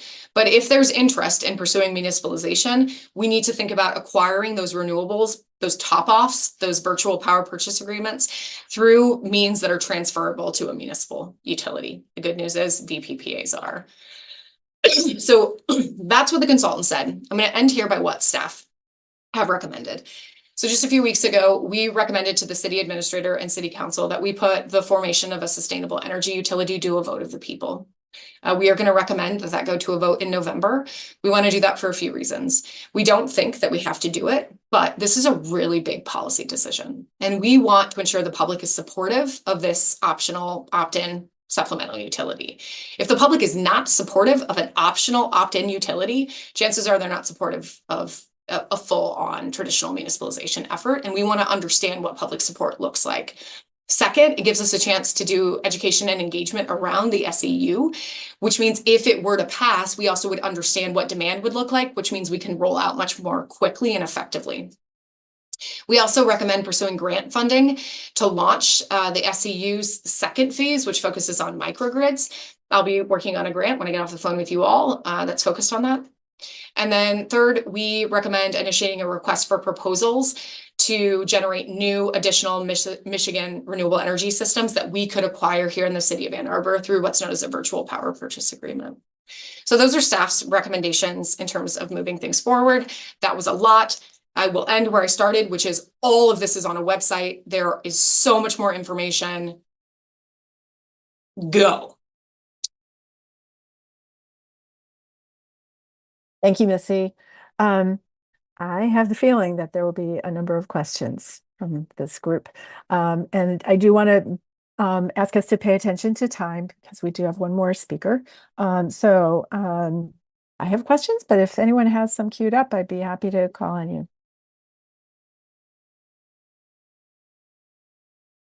Looks like I go first. Let's see, I think that one of the things that would be of interest to me is to understand from the SEU, and I know that there are multiple options for it, but how many people would be served and what's the baseline number in terms of like, however you measure it? Is it residences? Does it include commercial? What are we talking about for scope of users? And maybe one of the counts is number of meters. Yeah, it's a great question. So when there's a model that is behind the SEU that we're actually third-party testing right now with a rate firm to make sure, because this is really important. Your question is really, really important. What we know is the startup costs are the same.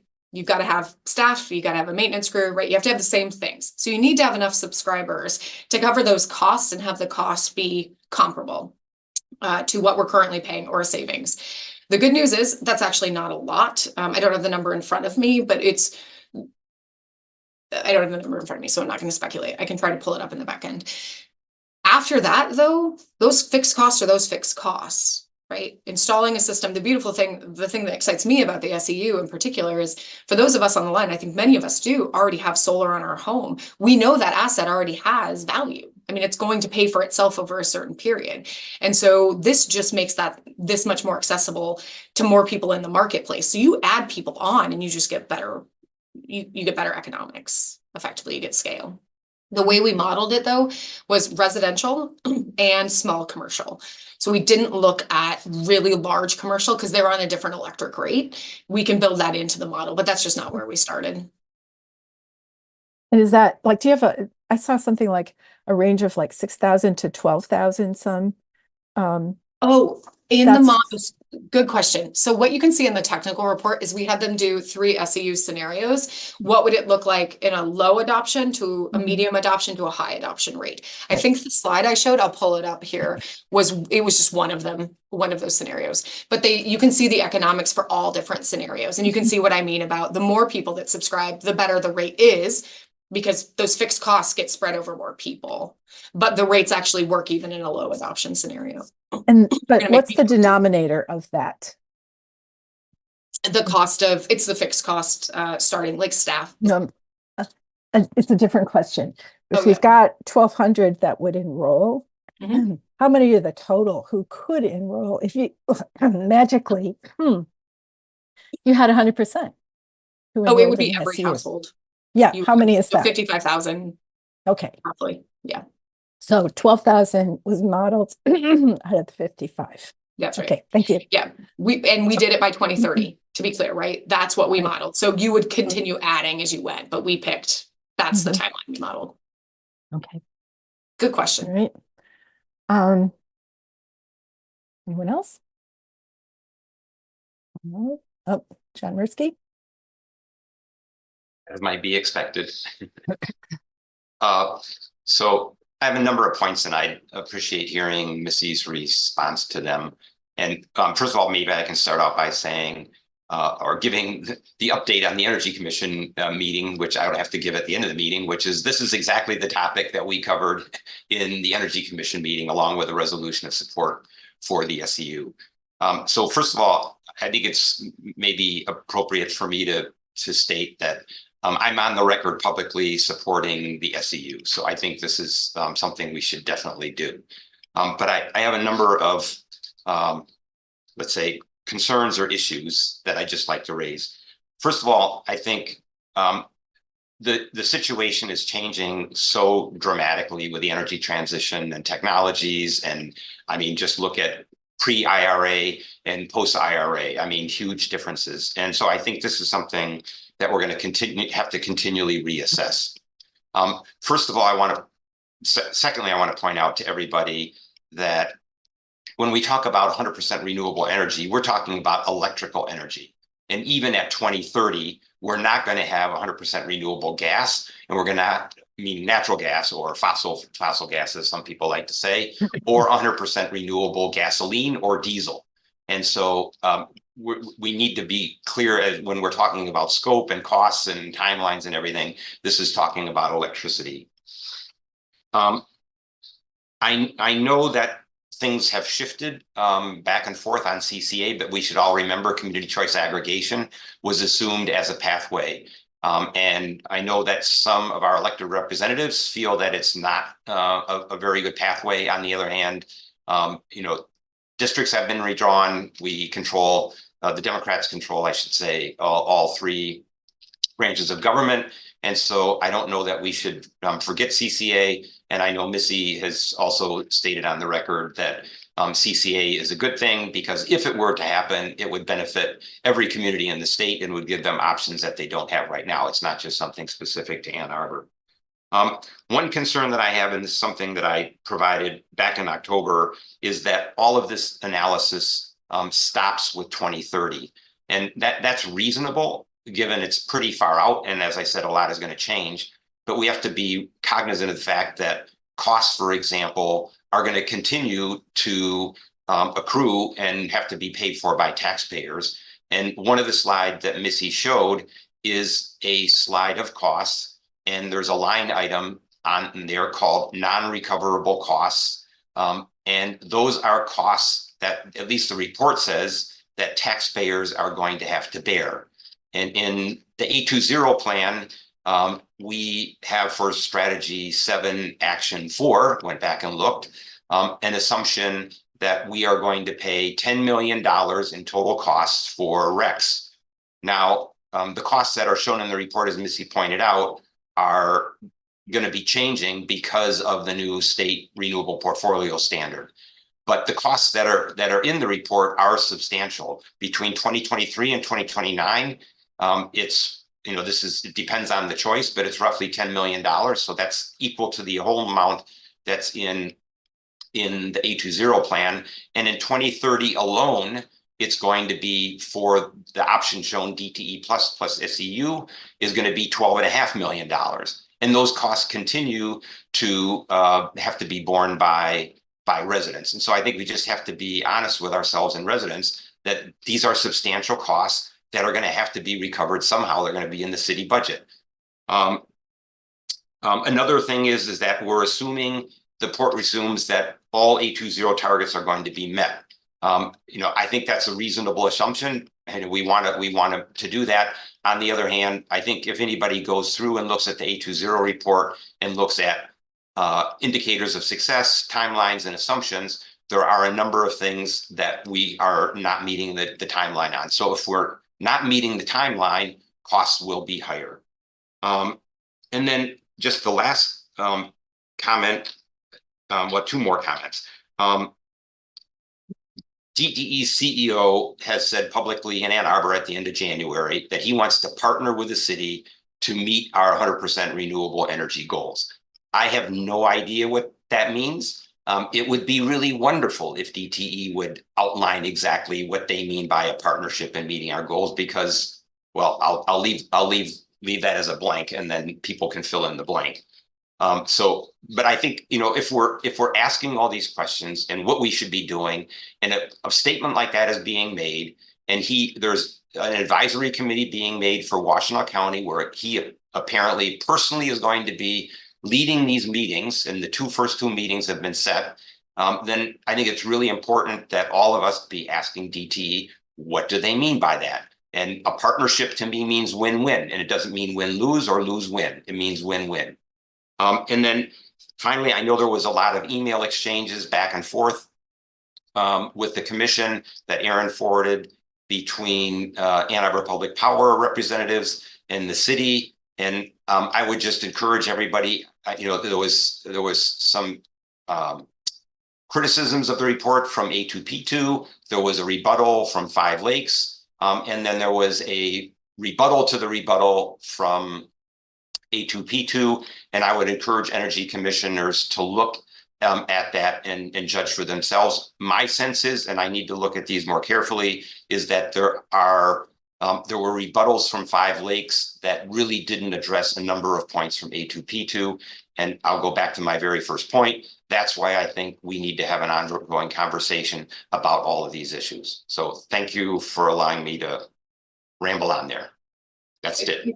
That was great. I just want to respond to a few short things here. Yes, the landscape constantly is changing. That goes both ways, right? Certain things are more complicated. Some things are better. Battery technology is much cheaper. It's much more advanced than where it was, even when we started the analysis. Grid forming inverters are stronger and more marketable than they were before. So and just think of vehicle to grid coming. Exactly. Yeah. It was like a twinkle in someone's eyes, right? 3 to 4 Tesla Powerwalls. So absolutely. To the SCU, one thing I just wanted to note is we are going, staff are proposing that when we go to council, we will not just ask for authorization to do electric. We will ask for authorization to launch district geothermal, network geothermal systems as well. So we don't close that door. We get authorization so we can start tackling thermal, which is what you brought with heating and cooling transition. CCA, I've said this publicly and I'll keep saying it, we will work with any regulator that's ready to introduce legislation. We have drafts ready to go. So I invite our legislators to step up to that challenge. And if not, we'll work with anybody. I just did want to note that while the report stops at 2030, it doesn't for the MEU. It actually models out into the future for an MEU with increasing cost, escalating cost rates through DTE. So just note that. RECs are always going to be a cost or a virtual power purchase agreement, but they are meant to be a stopgap because we're never going to stop. It's not like we stop working in 2030. They're just a bridge to continuing to close emissions. So excellent point. Timelines are slower in some areas and they are faster in other areas of A20. I'm delighted to share that this year we'll finish, I think, 10 A20 strategies. So that's great. They're different. We're finding some things are just going slower, and you're right, that's true. And then the last thing, to your last point, rational people often disagree on things. That doesn't make one right and one wrong. It just means there's room. We're in uncharted territory with our kind of franchise. That people are going to disagree doesn't mean anyone is less skilled than another. People just disagree. A lot of them are lawyers and they get paid to disagree. It would be great if there was a forum where people could disagree and challenge each other. I don't know if that's right. Yeah, we may have that. So I want to just add that I would appreciate the opportunity for a discussion of not a line between the MEU and the SCU, but more the combination. And so I haven't heard that really discussed, and I think that would be useful. Because I don't think it has to be one or Well, the other. I mean, I think that's probably true, but I would say staff are operating under one goal, and that is what council's adopted, and that's A20. And so our goal is 2030, and so we're going to continue sprinting at things that allow us to achieve the 2030 goal. And so that's, I think at SEU could grow into something else, for sure. It doesn't preclude a formal municipalization effort, but it doesn't have to be a formal municipalization effort, right? It can just be a supplemental, or it could be the foundation for something else. But the reason you don't hear me talking about municipalization is I do not believe that that is a pathway to achieve our 2030 goal. Even though it could be within a short period after that date, Maybe, potentially. Yeah. and maybe not, you know, I don't know. All right. Thanks. All right. I would welcome questions from anyone else. And if there are none, going, we'll move on to our next speaker. And thank you, Missy. Thank you for bringing that information.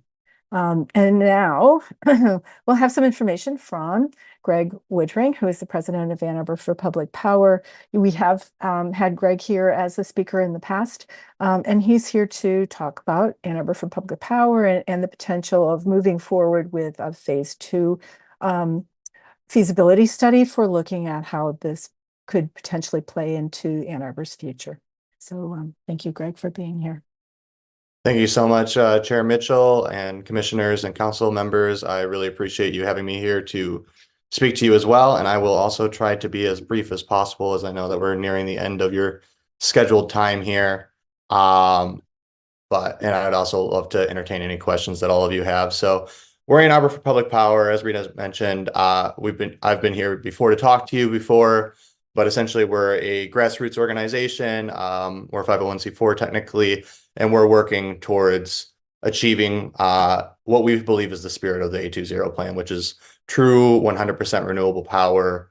And you know, there's a lot of different ways to consider renewable power. However, we are considering it as it is actually the power that we are consuming that is coming 100% from renewables. And that's what we're working towards. And so the general problem that we have is DTE is not transitioning to renewables fast enough. As you all are aware, this is DTE's most recent energy fuel mix. Apologies, I didn't update that source there. That should be updated with most recent numbers because I just pulled this graph off of their website. However, they're still at 54% coal, 14.2% natural gas. And yes, there have been some great wins at the state level to make their goals more aggressive to make it clean. However, as I'm sure many of you are also aware, they have considerable carve-outs, things for renewable natural gas, for hydrogen generation, for nuclear that are not necessarily the renewable energy that we're looking to go towards, right? It's the clean energy standard rather than the renewable energy standard, which is a different standard than what we're working towards in Ann Arbor. And so as we see, the solution is municipalization.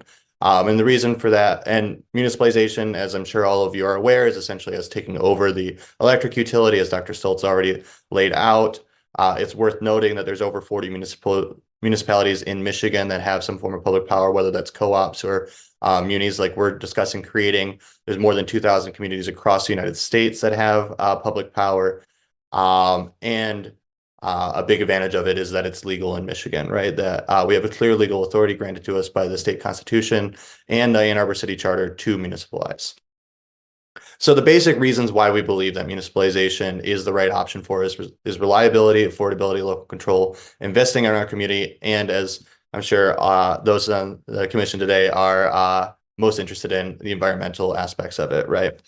So DTE is the slowest utility in Michigan to return power to customers after an outage, right? And the difference is rather staggering. DTE's reliability, as I'm sure I don't have to explain to you, is abysmal, and it's been getting worse over the years. And when you compare it to other publicly owned electric utilities, it makes it clear that this is not an issue due to geography or anything related to Michigan's specific climate. This is an issue due to the system of power that they are using, right? They have underinvested in their infrastructure to an extent where they're not able to withstand the normal weather patterns of Michigan. And it's also worth pointing out that well, reliability isn't directly related to climate. It is a climate issue, right? Reliability is going to continue to get worse as weather becomes more and more erratic due to the effects of climate change. And so we're in this situation now where DTE is and has been a major driver towards the climate crisis, and they have underinvested in their infrastructure to an extent where they cannot stand up to the ravages of it. And we're seeing that play out in our backyards across the state. And we can see the we believe is the obvious solution right next door to us in communities like Lansing, Chelsea, Holland, Traverse City. And they do all of these public power utilities do these things well, charging considerably less for their power, right? So this is updated with last year's numbers. And the way that I pulled these numbers is that I averaged the different rates that they charge. So they charge different rates at different amounts of energy you use.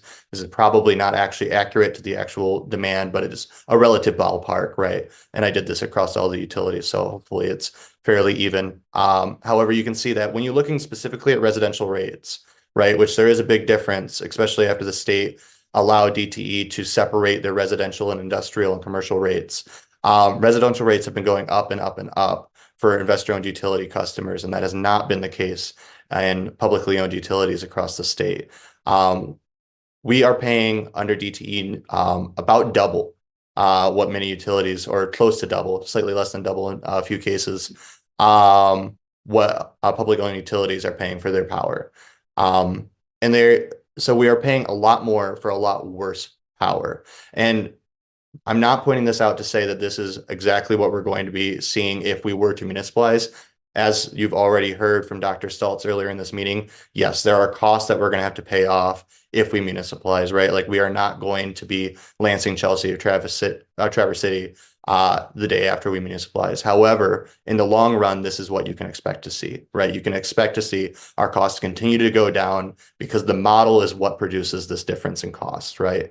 The fact that these are publicly owned utilities, they're not paying out a profit margin, they're paying a lower cost of capital, which means all of their projects are cheaper compared to investor-owned utility projects due to cheaper debt financing versus much more expensive debt financing and equity financing, and also all of the other activities that DTE does, like their lavish salaries and bonuses for their executives, the lobbying, the marketing, all of these various different things that DTE does to maintain their position of power within our state. Additionally, this gives us local control over our utility. We would control our rates. We would control our source of power. We control when our infrastructure is updated. It is a form of democratic control that we are regaining over our daily lives by reclaiming value. One of the most valuable utility commodities that we are being served. Electricity is absolutely a need and not a want in the 21st century. And furthermore, invest in our community, right? There is an argument to be made here about the amount of money that is paid back towards the general fund. In Lansing in 2020, that was $23.3 million. I think that Traverse City was 1.6, Holland was 7.8 or so. It's a lot of money that is being paid back to the general fund, as in addition to keeping the jobs in the area, allowing us to advance unionization, and various different things. And also the just value of having resilient energy grid, right? We can begin to improve the resilience of our energy, and that is going to have a lot of different benefits, right? For one, it's a health and safety issue for many people, but it's also it's a determining factor and for a lot of different economic activity. If you don't have reliable electricity, that is going to dissuade people who are looking to potentially invest in this community. And there's also the fact that many developers are looking to be electrifying, to be building larger developments. And they simply cannot build it due to a lack of capacity provided by DTE. With a publicly owned utility, instead we'd be able to work with these types of entities to make sure that they're able to be provided the capacity they need to build these sorts of developments. And finally, as I'm sure that all of you are the most interested in, is the environmentally responsible choice. I've already mentioned this is our only real path to 100% renewable power in terms of power we are actually consuming. Yes, we could buy RECs, we could buy VPPAs, we could buy RECs from DTE, and there may be some potential to get some of our energy demand serviced by an SEU, which we absolutely endorse, right? As much as the SEU possibly can, we should be pursuing that aggressively. However, as the feasibility study showed that was just discussed, it's only projected to be serving about 10% of our power demand by 2030. And while you can make arguments one way or another about the timeline of municipalization, it may be reasonable to say that we're not going to get all the way there by 2030. This will get us there in a reasonable timeline. It's not going to be quick. It's not the easy path forward, but it is the path forward that actually gets the job done. And then there's also other things that we can talk about how, there's caps on community solar and distributed generation. Those caps have been raised, which is great. However, 6%, in my opinion, is still too low. And this is something that would be at the discretion of a public utility, right? We could remove those caps. We could reinstate net metering. We could do all these different things that would incentivize rooftop solar a lot more than we currently can do under DTE. So how do we do it? This is kind of, I think, the part that's valuable that you haven't heard before. So we've completed a phase 1 feasibility study, which is a huge win. I'd be happy to answer any questions that any of you have about what you've been sent earlier today or tomorrow or yesterday regarding some of our critiques of the feasibility study. We do believe that the high-end valuation is unreasonable. However, as I think that many people in the city have already concluded, we believe that even if you take the study on face value, there's enough reason there to believe that it is worth pursuing the second stage of the feasibility study, which is a valuation study. And as Dr. Stoltz already mentioned, what that study would be doing is it would be looking at what price are we going to offer DTE for their assets, right? Now, and that's essentially the next step, because after we make an offer to DTE for their assets, and there's some kind of discussion, you could set up governance. That could be the SEU board, right? If the city is looking to establish an SEU, potentially whatever entity is servicing the SEU could evolve into a municipal utility, right? And that could be a very viable path forward for Ann Arbor to pursue. However, ultimately to do the acquisition of the assets, we're going to need to make an offer to DTE, and DTE is almost certainly going to say, no, it's worth more, right? DTE is a for-profit company, right? They're going to try to make an argument to get more money out of us than we are willing to pay. And what that valuation study does is it gives the city a strong argument to say, this is what we believe your assets are actually worth. It is Exhibit A in the legal case that's going to come up, because DTE, as I already mentioned earlier, is legally obligated to surrender their assets, right? The city has the right to force a sale, to condemn DTE's electrical infrastructure within the city boundaries. The only point that DTE can test us on is the price of those assets, right? And the feasibility study provided a range of potential costs that could be. Valuation study should narrow the city in on a legally defensible, strong, and, in my opinion, advantageous to the city argument for what the price of those assets should be. And so that's what we are hoping that the city council will approve in their budget. It was a item included in the budget proposal. However, April 15th, we'll see if it made the administrator's recommendation for the budget. And so we are hoping to see that. And we're hoping that we can pursue the phase 2 feasibility study in parallel with the build out of the SEU. This seems like the best potential path to aggressively pursue 100%, 100% of the Ann Arbor being served by a public electric utility, while also not waiting for the whole thing to be finished before we get started on something. So we go through that legal battle. Eventually, the court is likely either we settle with DTE or a court makes a decision on what the cost of those assets will be. And then that is put up to a vote of the people. Staff recommendations did recommend a vote prior to legal proceedings. We're not sure exactly what the justification is for that. And we'd love to hear some more information from the city on that. We're not certain if that's necessary at this point. However, one vote that absolutely is necessary is the vote to approve the funding. So essentially, and apologies, I kind of spoke over this already, but this is our arguments for the phase 2 feasibility study. But essentially the way that municipalization acquisition is financed is that we are going to take out revenue bonds, right? Revenue bonds are essentially like a millage bond, except for instead of being backed by taxes, they are now backed by the revenue generated from whatever you invested in it. So that's why we were looking in Dr. Stoltz's previous slide about what the change in cost of electrical rates would be, is that the cost of acquisition would be paid through the electrical bills that we are already paying, right? Which is why it's uncertain whether the cost will go up or down. If it wasn't for the cost of the acquisition, the cost would certainly go down, right? That is why these other public power utilities across the state are able to offer such lower prices compared to DTE. However, the cost of the acquisition does play into what the ultimate cost will be.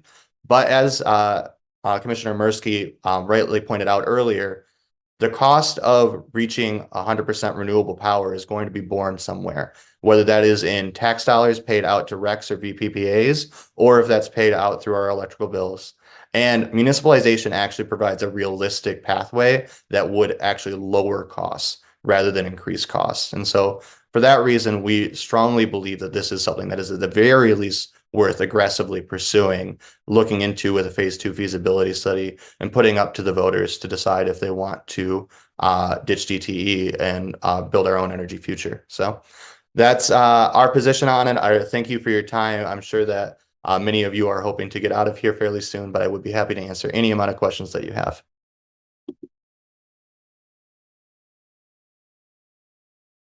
Thank you, Greg. And so here we are, an opportunity for questions. And I know that we are at a close to an endpoint, but I would really appreciate it if we take advantage of this opportunity. Hoping to hear. Okay, Commissioner Mirsky. Quick question and a comment. I've read somewhere recently that if there were to be a municipal utility, that there would be an immediate 6% savings because we pay sales tax when we pay an investor-owned utility, and a municipal, you don't pay sales tax when you pay a municipal utility. Is that correct? That is correct. Yeah, a public entity is exempt from sales tax. And that is often the justification for what's called the city fee. So the revenue paid back to the general fund from the utility. And legally, you do have to be careful that you're not paying out too much to the city from the utility. However, on average, it does turn out that public utilities tend to put back more into the general fund than the investor-owned utilities do in taxes. So the comment that I had was, I would like to speak out in favor of a phase 2 study. I think it's $1 million. That's the line item in the budget. That's a rough estimate. That is a lot of money without a deliverable at the end. But I'd like to remind everybody about what Boulder, Colorado did. Boulder, Colorado was unsuccessful in its municipalization effort, but and it spent $25 million, but it was a very, very well publicized activity. And in the end, Xcel Energy, its utility energy, Xcel Energy ended up making significant concessions on what kind of goals it was going to have that affected not only Boulder, but all of its customers in Colorado and in Minnesota and possibly in other states. And I think we should really be keeping the pressure on DTE. And I think this is one way in doing it. And I know that, council members are going to have to weigh $1 million here versus $1 million there.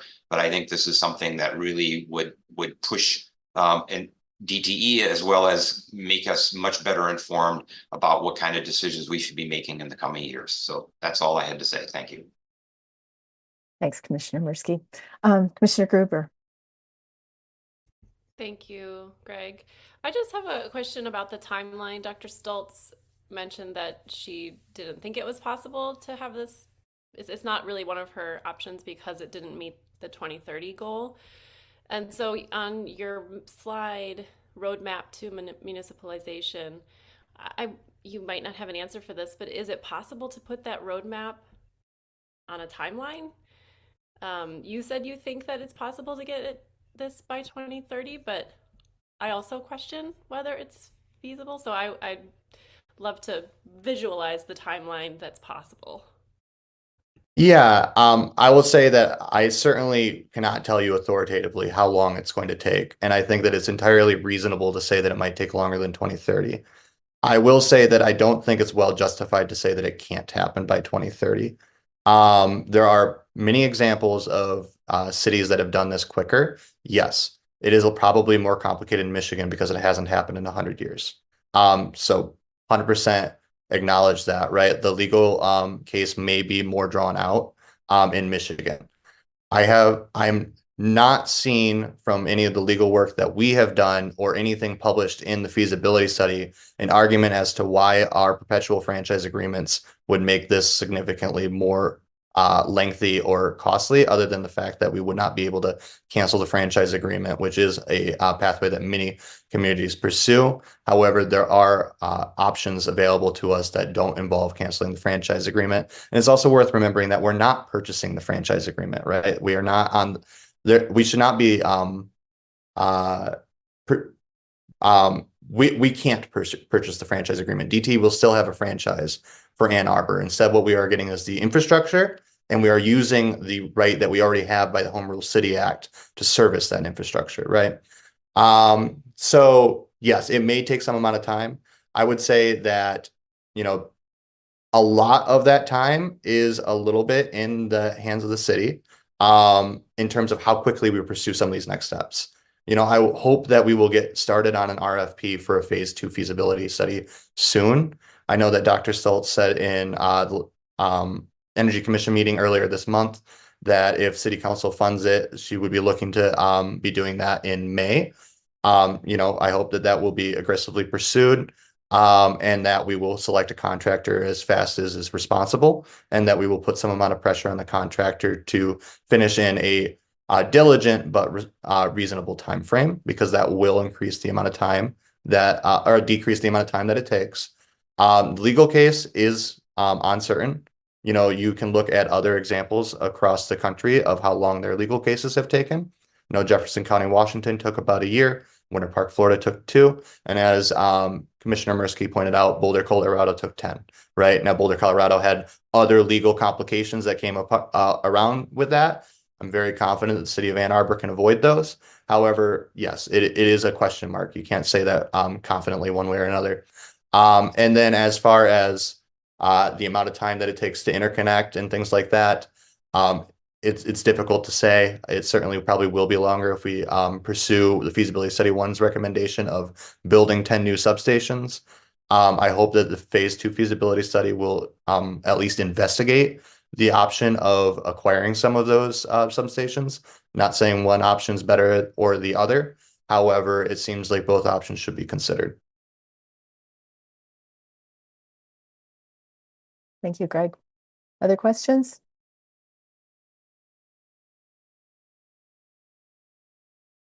All right. I think one of my concerns has to do with the scope of coverage of people in the community, people in businesses. And so could you comment on that aspect for the municipal utility option? Yeah, and I think that that's a worthwhile thing to point out. I mean, the municipal utility has one advantage of it, you know, day one of its operation, it's going to be servicing 100% of Ann Arbor, because we were going to be acquiring all of those connections through the acquisition process. The unfortunate side is City of Ann Arbor cannot service area outside of its city boundaries due to the Foot Act. And if desired, I can go into more detail on the Foot Act, but essentially that's what gives DTE its perpetual franchise agreement. And we can also look at cases like Boulder, Colorado, where they were attempting to acquire infrastructure outside of the city boundaries. And that is a large part of what led to that prolonged legal battle. So in our opinion, despite the fact that we would love to service the county in Ypsilanti, I actually, to confess something, I live in Ypsilanti, and I would love to service Ypsilanti. But we don't think that that's probably the most reasonable. We don't think that that's an advisable path for the city to pursue. But hopefully, if the city of Ann Arbor is successful in municipalizing, this will reduce the barrier of entry for other communities across the state to pursue something like this. It will chart a clear legal pathway for communities to follow, and other communities, maybe in surrounding areas, might even be able to pursue this option themselves and then work together in some sort of joint agreements with an Ann Arbor municipal utility, which we're not certain, but think probably is legal. Thank you. All right. Going once, twice for additional questions. I will, and thank you very much, Greg, for joining us tonight. And this was very informative for me.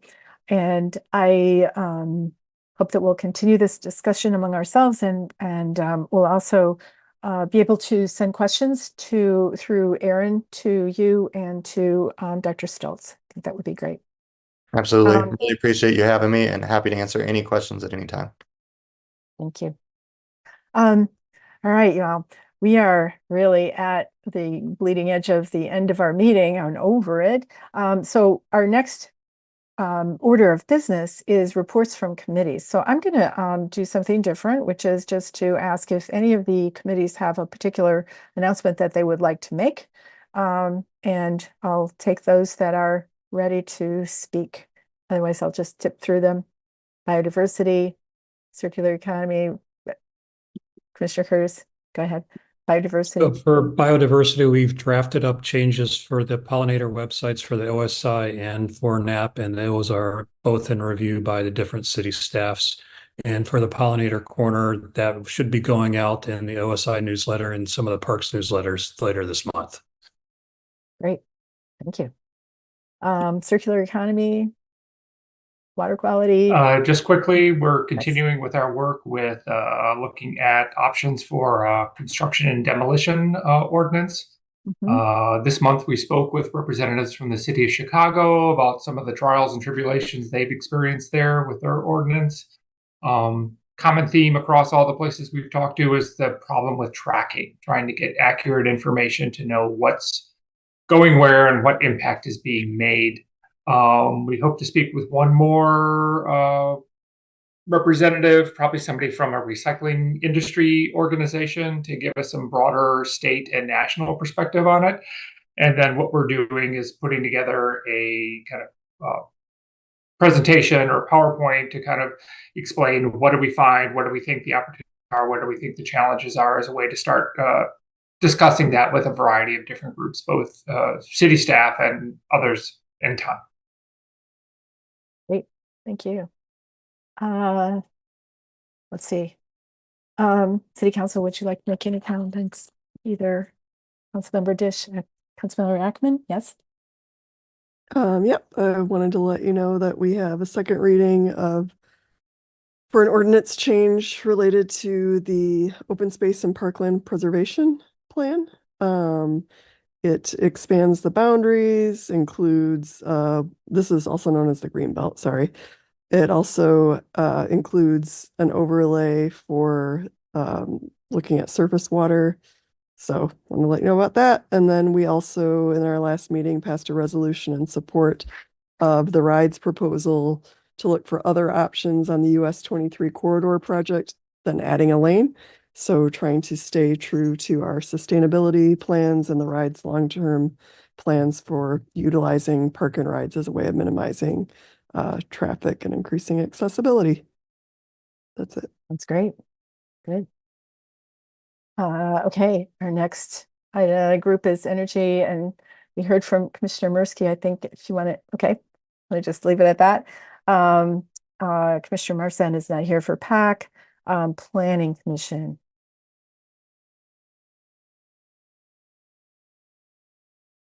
Well, Planning Commission is deeply working on the comprehensive plan, the comprehensive update. I can't think of anything that we have passed recently that is of direct interest to this commission. But there were a series of public meetings held at the Ann Arbor District Library focusing on downtown planning. And there was a lot of work with maps and bike lane, projections and what do you think would work? And it was very exciting, very well attended. And the meeting that I went to had a real range, in particular of ages, that was very striking, of the people who participated. So yeah, I can't think of, anything specific. Right. Thank you. Thanks for that update. It's good to know things are moving. As the chair report, I don't have anything specific to add. So I'm going to pass it off to Erin, who gave us a report. Erin, I don't know if you want to make any comments on the report that you provided us.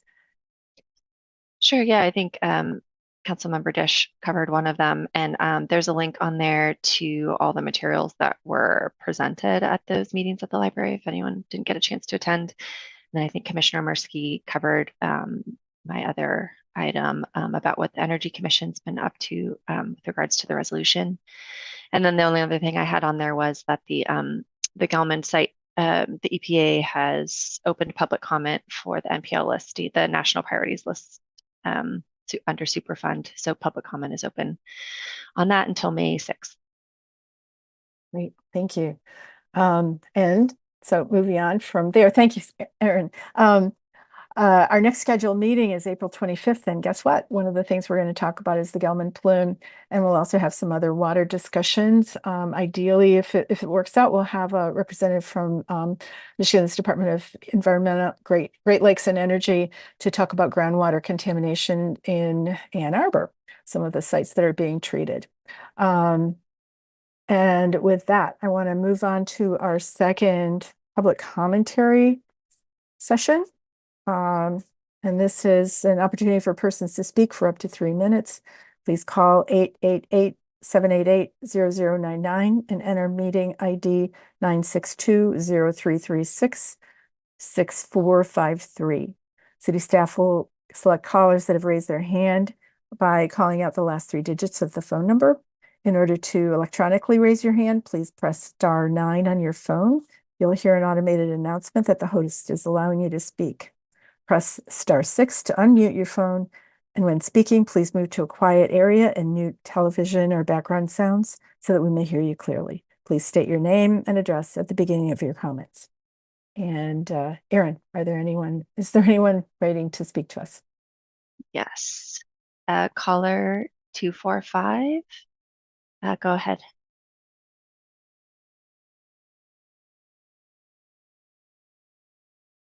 See if I can figure out how to do this. Okay, there. Hello, can you hear me? Yes. Yes. My name is Kathleen Murphy. I live at 315 Linda Vista Street in Ann Arbor. And I'm calling to let people know about a meeting that's coming up that I think would be very interesting to people, given the topics that were discussed tonight. And I'm speaking for Ann Arbor for Public Power, the organization, and we are having a meeting next Thursday, April 4th, from 6 to 7:30 p.m. at Mallett's Creek Public Library. And the name of it's a town hall, and the name of it is called Pathways to Power, how a sustainable energy utility, as Dr. Stultz described tonight, and a municipal electric utility, as Greg Woodring spoke about tonight, can work together. And the speakers will be, as tonight, Dr. Missy Stultz, speaking for the Office of Sustainability and Innovations, and Greg Woodring, President of Ann Arbor for Public Power. It will be moderated by Dr. Mike Schreiber, Professor of Engagement, University of Michigan in Fees. And they will be discussing the municipal electric utility, the sustainable energy utility, and the future of energy in Ann Arbor. And they encourage people to bring their questions. So we just like to have everybody there know, and people listening in tonight, that this will be a way to extend the discussion that was there tonight. So people might be well informed about what these possibilities are for our future of energy in Ann Arbor. Thank you very much. Thank you. Erin, is there anyone else? No one else. That's complete. That's it. Okay. Well, great. So with that, my closing. I think we're at the end of our meeting. I would like to ask for a motion to adjourn. Raise of hand. Commissioner Gruber and Mursky. And all in favor of adjourning? I declare us adjourned. Thank you all. This is a good discussion night. It's been long. I appreciate your attention and patience. Good night. Thank you.